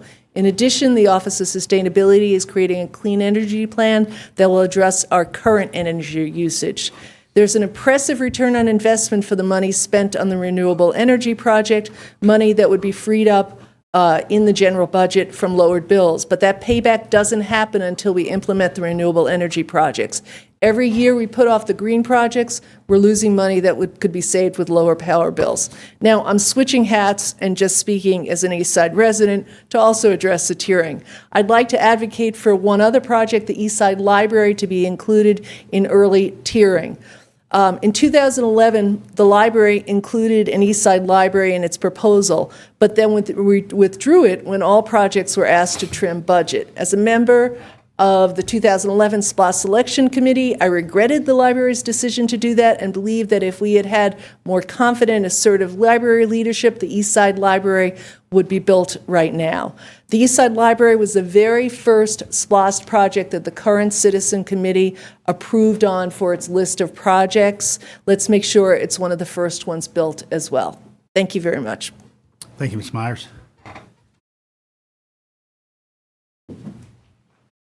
Hi. I'm Carter Vest. I live at 264 Nantahala Avenue. I'm here also to address the prosperity package. I want to commend the Commission on the commitment to a prosperity package and really encourage out-of-the-box thinking. We have an opportunity to shift the paradigm of programming aimed at reducing the burden of poverty. And I hope we'll look at a multi-pronged approach that will promote long-term asset building opportunities. Broderick and others have mentioned baby bonds and child savings accounts. These are ideas that can really move us in that direction. I hope we might be able to pilot long-term savings for our neediest young Athenians. But also realize that 18 years is a long time to wait. We'd like to target some current teens for assistance in the form of cash grants that can provide post-secondary education or money to fund business opportunities. Nationally, white 18 to 24-year-olds have something in the neighborhood of 15 or more times the wealth assets that Black 18 to 24-year-olds have. So we'd like to see some kind of program that within the next couple of years might be able to pilot providing some assistance where kids have something to look forward to, some hope that some of their dreams can be realized. And then while doing this, we would like to see grants, these grant writers that are going to be coming along, really working to take these kind of programs to a much larger scale for Athens. Thank you. Thank you, Ms. Vest. Hi, my name's Alan Jones. I now live at 195 Xavier Drive. I'd like to speak today about the ACC ordinance that prohibits homeowners from sharing their residence with more than one other unrelated individual or adding any accessory dwelling units in a residential zone. My partner and I moved back from Atlanta to Athens in 2007. We both worked from home, and since we could live wherever we wanted, we chose here. Athens has a much lower cost of living, and you can get a whole lot more house for your money here. For about the same price as my one-bedroom loft in Atlanta, we bought a 4-bedroom home on Red Fox Run. Then the economy tanked. My partner's legal recruiting business had to fold. Law firms just weren't paying commissions to bring in new talent anymore. He had to fall back on his past and start teaching piano lessons part-time. Money got a little tight, so we broke the law. As an unmarried gay couple, we rented out a spare bedroom. We all enjoyed it, and the extra income kept us from needing to sell during a plummeted housing market. Later, we rented out a second bedroom. Our neighbors knew all about this. Since my partner and I lived in the home, there were never any issues of loud parties, domestic disturbances, an unkept lawn, etc. And I think having a homeowner on site, as can be determined by their homestead exemption, is key. I personally won't want to risk 3 unrelated people living next door to me, unsupervised, and having no long-term commitment to the neighborhood. I did this when I first moved here in '95. One person had rented a house off Barnett Shoals and put up an ad for the other 2 bedrooms.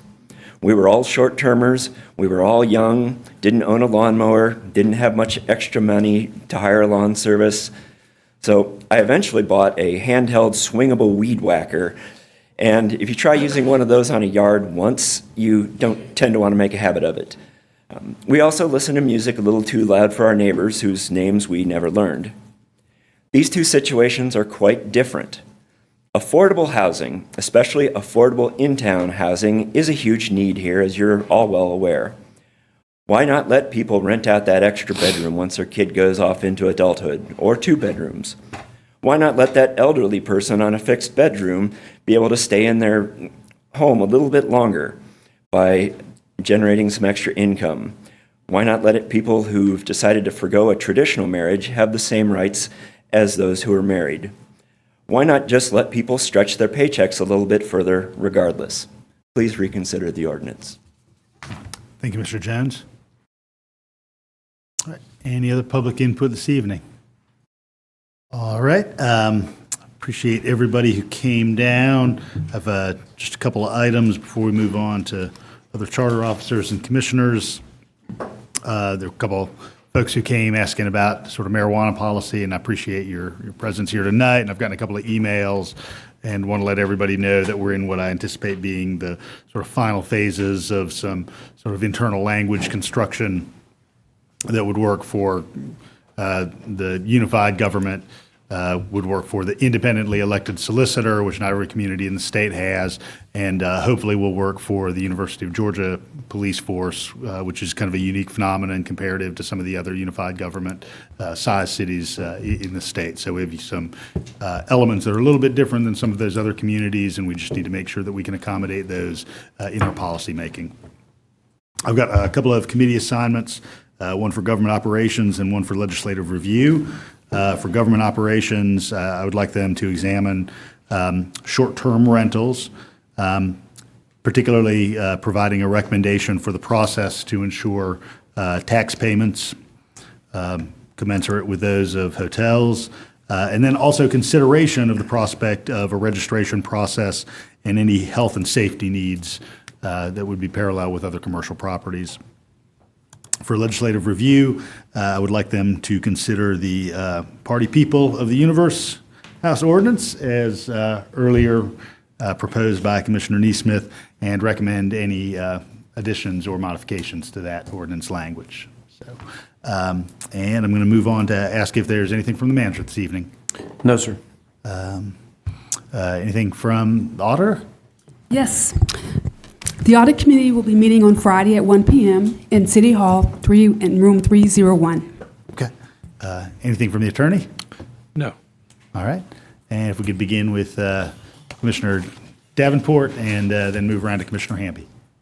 Just real quick, I just want to thank all those who participated in District 1's Town Hall, Joe Dunlop, Corey Jones, Commissioner Thornton and Wright, Mr. Saunders from the SPOS office, Chief Spruill, and Laura Carter, and Board of Education Representative Greg Davis. We had a good time, and I also want to thank Village Grove for allowing us to host it. That's all. All right. Thank you, Commissioner.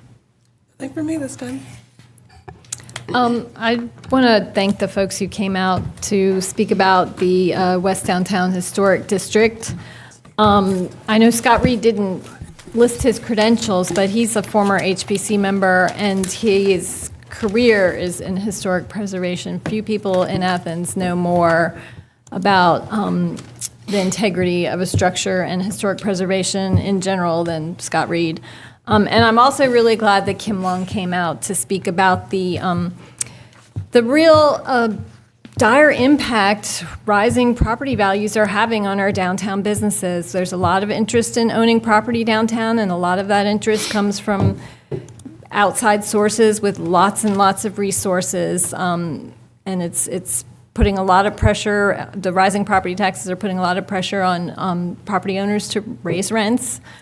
And it's a real struggle. So I hope that as we talk about historic designation for West Downtown, which is really the one part of downtown that is still kind of the arts and music towny holdout, I hope we keep that in mind.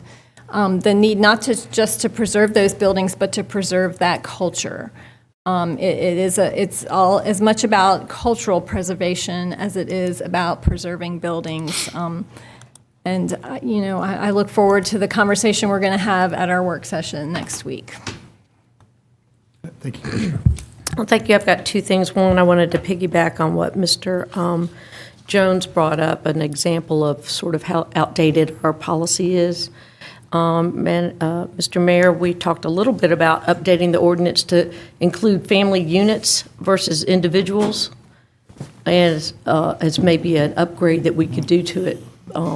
When there's a family unit or two family units in a house, it's not really the individual count.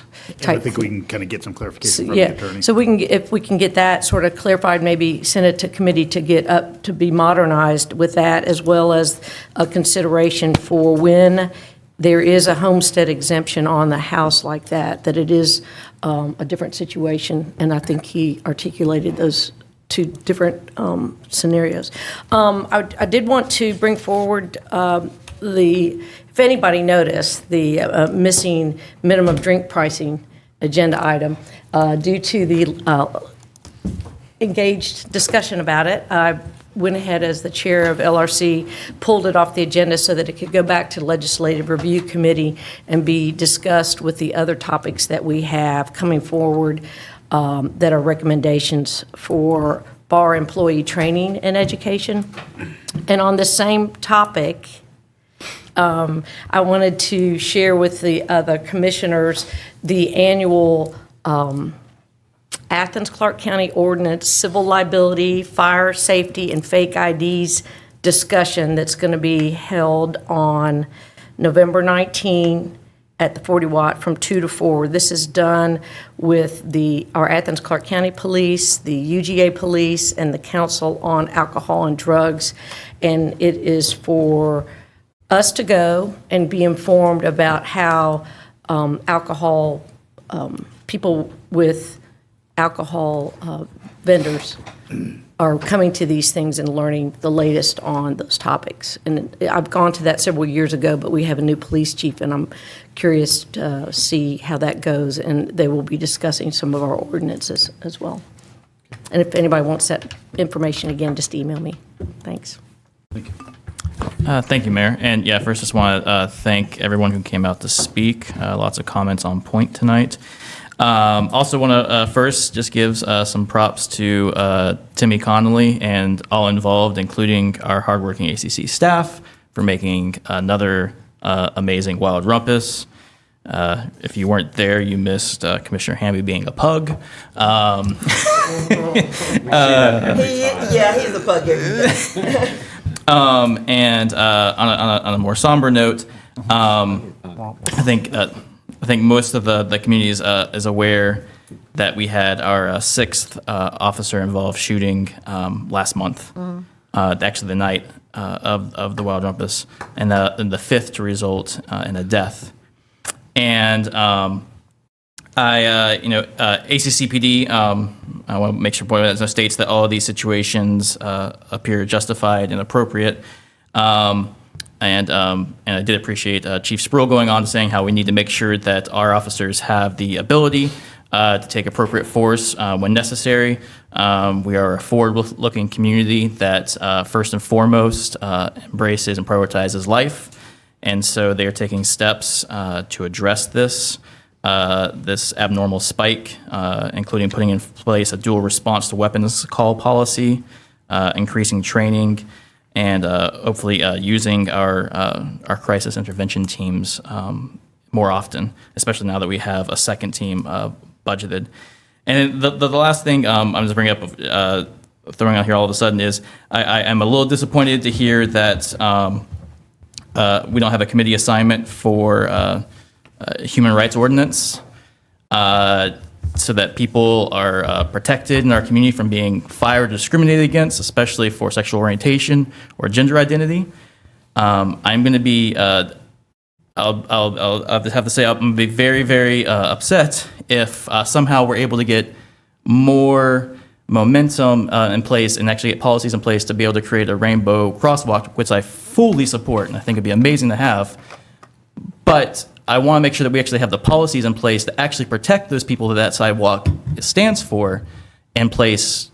That should be our priority, that we are making sure that discrimination is not allowed in this community, that we are protecting people, all people, including from the LGBTQ community. And I think that needs to be set as a high priority, and something I've been wishing would be assigned to a committee for quite some time now. And I'm just kind of, I'd like to see that. I'd like to see that prioritized, especially since we have so much energy behind the crosswalk. Let's have it also behind laws to protect those people. Thanks, Commissioner. Echoing Tim's sentiment about Chief Spruill's new policies in ACCPD as a response to the 6 shootings we've had, which mostly involved mentally disturbed people. And just to clarify a little bit, what he's done is said if when the officer arrives to a domestic dispute or report of a weapon, that the officer, if he needs to, can intervene if someone's life is in danger, but if he can stand back and wait for a supervisor and another officer to arrive to determine a tactic, and one officer will be armed with a non-lethal weapon, such as a taser, and the other one with a lethal weapon, that's more likely to result in no death, or perhaps not even any serious injury. I think that's an excellent approach to this problem. I want to sort of close the record a little bit more on a couple of things. One is on the Barrow School Elementary 911 call for a few months ago. To give you some new information, I tried to share with you, but I don't know if you read it. I already told you that they discovered that the nurse at the school did not dial 911, instead dialed the private telephone number, bypassing 911, calling EMS directly. One of the results of that was that EMT did not respond. Our fire department EMT did not respond, even though they were 2 blocks away, because they didn't know about it. They looked further into this and found that the school district's new voice over IP system, in some cases, in some schools, does not support 911. Hopefully the school system is looking into that. I'm a little familiar with voice over IP. It does take some setup in order to associate an IP address to a physical address, but I sure hope they'll get that done soon. Another thing is to talk about response times. You also saw a note from National EMS where they're providing us with some more response time data and trying to speculate as to why Athens for Everyone came up with a different answer than what they did. And it may be data related. It could be that they saw data that was for every national EMS county, or it could have been this whole district, Region 10, which would explain it as well. In any case, national's data for 911 calls shows for the period from October 2018 to 2019, the average response time from the 911 call being received by our 911 center to arrival was 8.92 minutes. That's really all I have. Thank you. Thank you, Commissioner. I'd like to thank Commissioner Hamby for joining with myself and Dr. Lakeisha Gant and Dr. Tish Yeager from the school board. And we had a nice forum last Saturday and had great discussion about the cooperation and collaboration between the school board and the county commission and how we can work together to make the community a stronger place for everybody. That's all. No tango, nada. Thank you, Mayor. I want to congratulate all the new government board appointees. I wasn't able to stay for all the interviews, but I think we're moving in the right direction.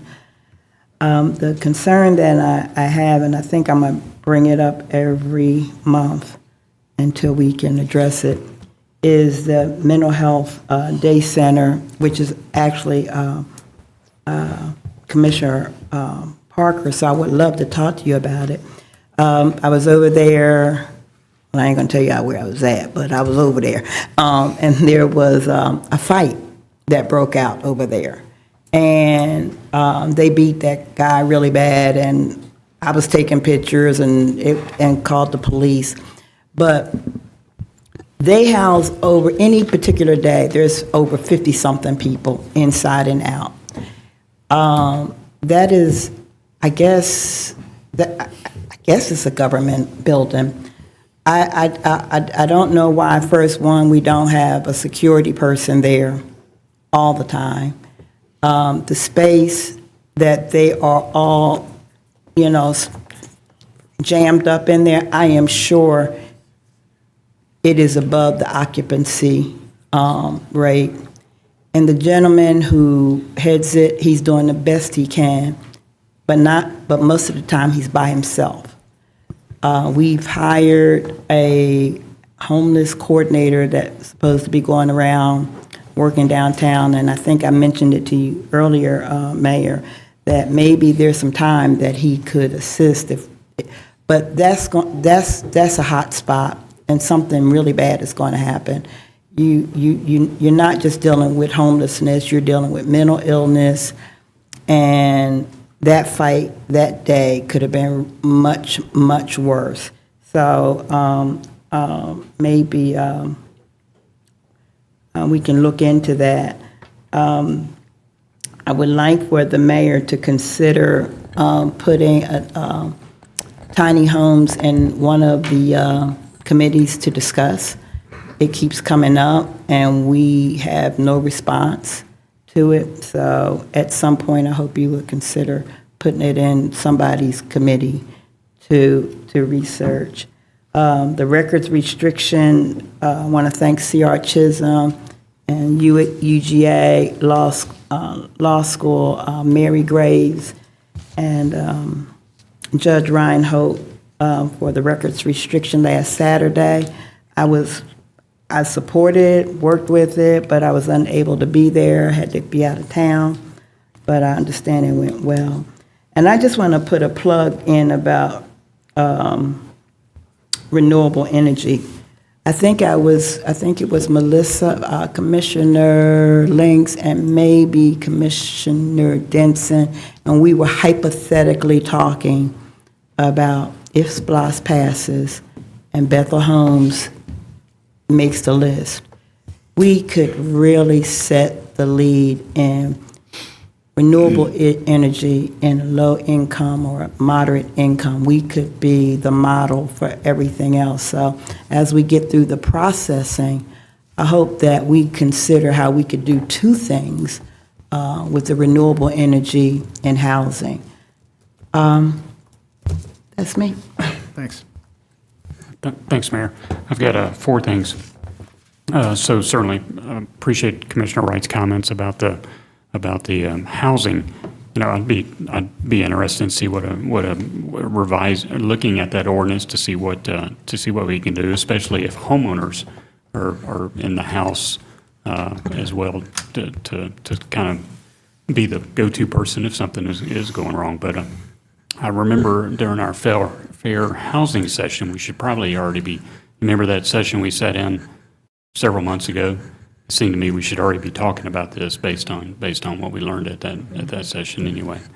The second thing is I've had several requests now for an Alps Road crosswalk up at where the bus stop is. I mean, you see awful lot of people crossing from the bus stop across over to Beechwood and back and forth in there. So a mid-block crosswalk at Alps Road, on Alps Road. I did have several calls today about the change in voting over the library, and I know they did send out a postcard last year because I got one in the mail, but I know there's still a lot of confusion about moving from Alps Road to the library for voting. So I'm wondering if the Board of Elections or our election supervisor can reissue another sort of notice to people that the voting has changed over to the library. The fourth thing is, I've been wondering about police parking citations. I know over in Five Points and probably in the Boulevard area or elsewhere too, where there's yellow curbs or accessibility spots that, what happens, the police come out and ticket the individuals or ticket the cars. How are we, I know what we do downtown when somebody's parking at a meter, but I've never been able to figure out how the police department tracks their tickets. The police department's the one that gives those tickets. So how are they tracking their tickets? And I'd be real interested to know the dollar amount of outstanding, amount of the tickets outstanding. I know, for example, what the Downtown Development Authority gets, and we do track ours, or track them for the county. But I'd be real curious as to how the police department's doing that and the dollar amount associated with that. I'm sure everybody sees folks parked on the yellow line that get tickets, and I just wonder how that money gets accounted for. That's it. Thank you, Mayor. Make a motion to adjourn. All right. So moved. Second. Second. Motion to adjourn, second, all in favor? Aye. Any opposed? All right, thank you all, good evening, enjoy the rest of your week.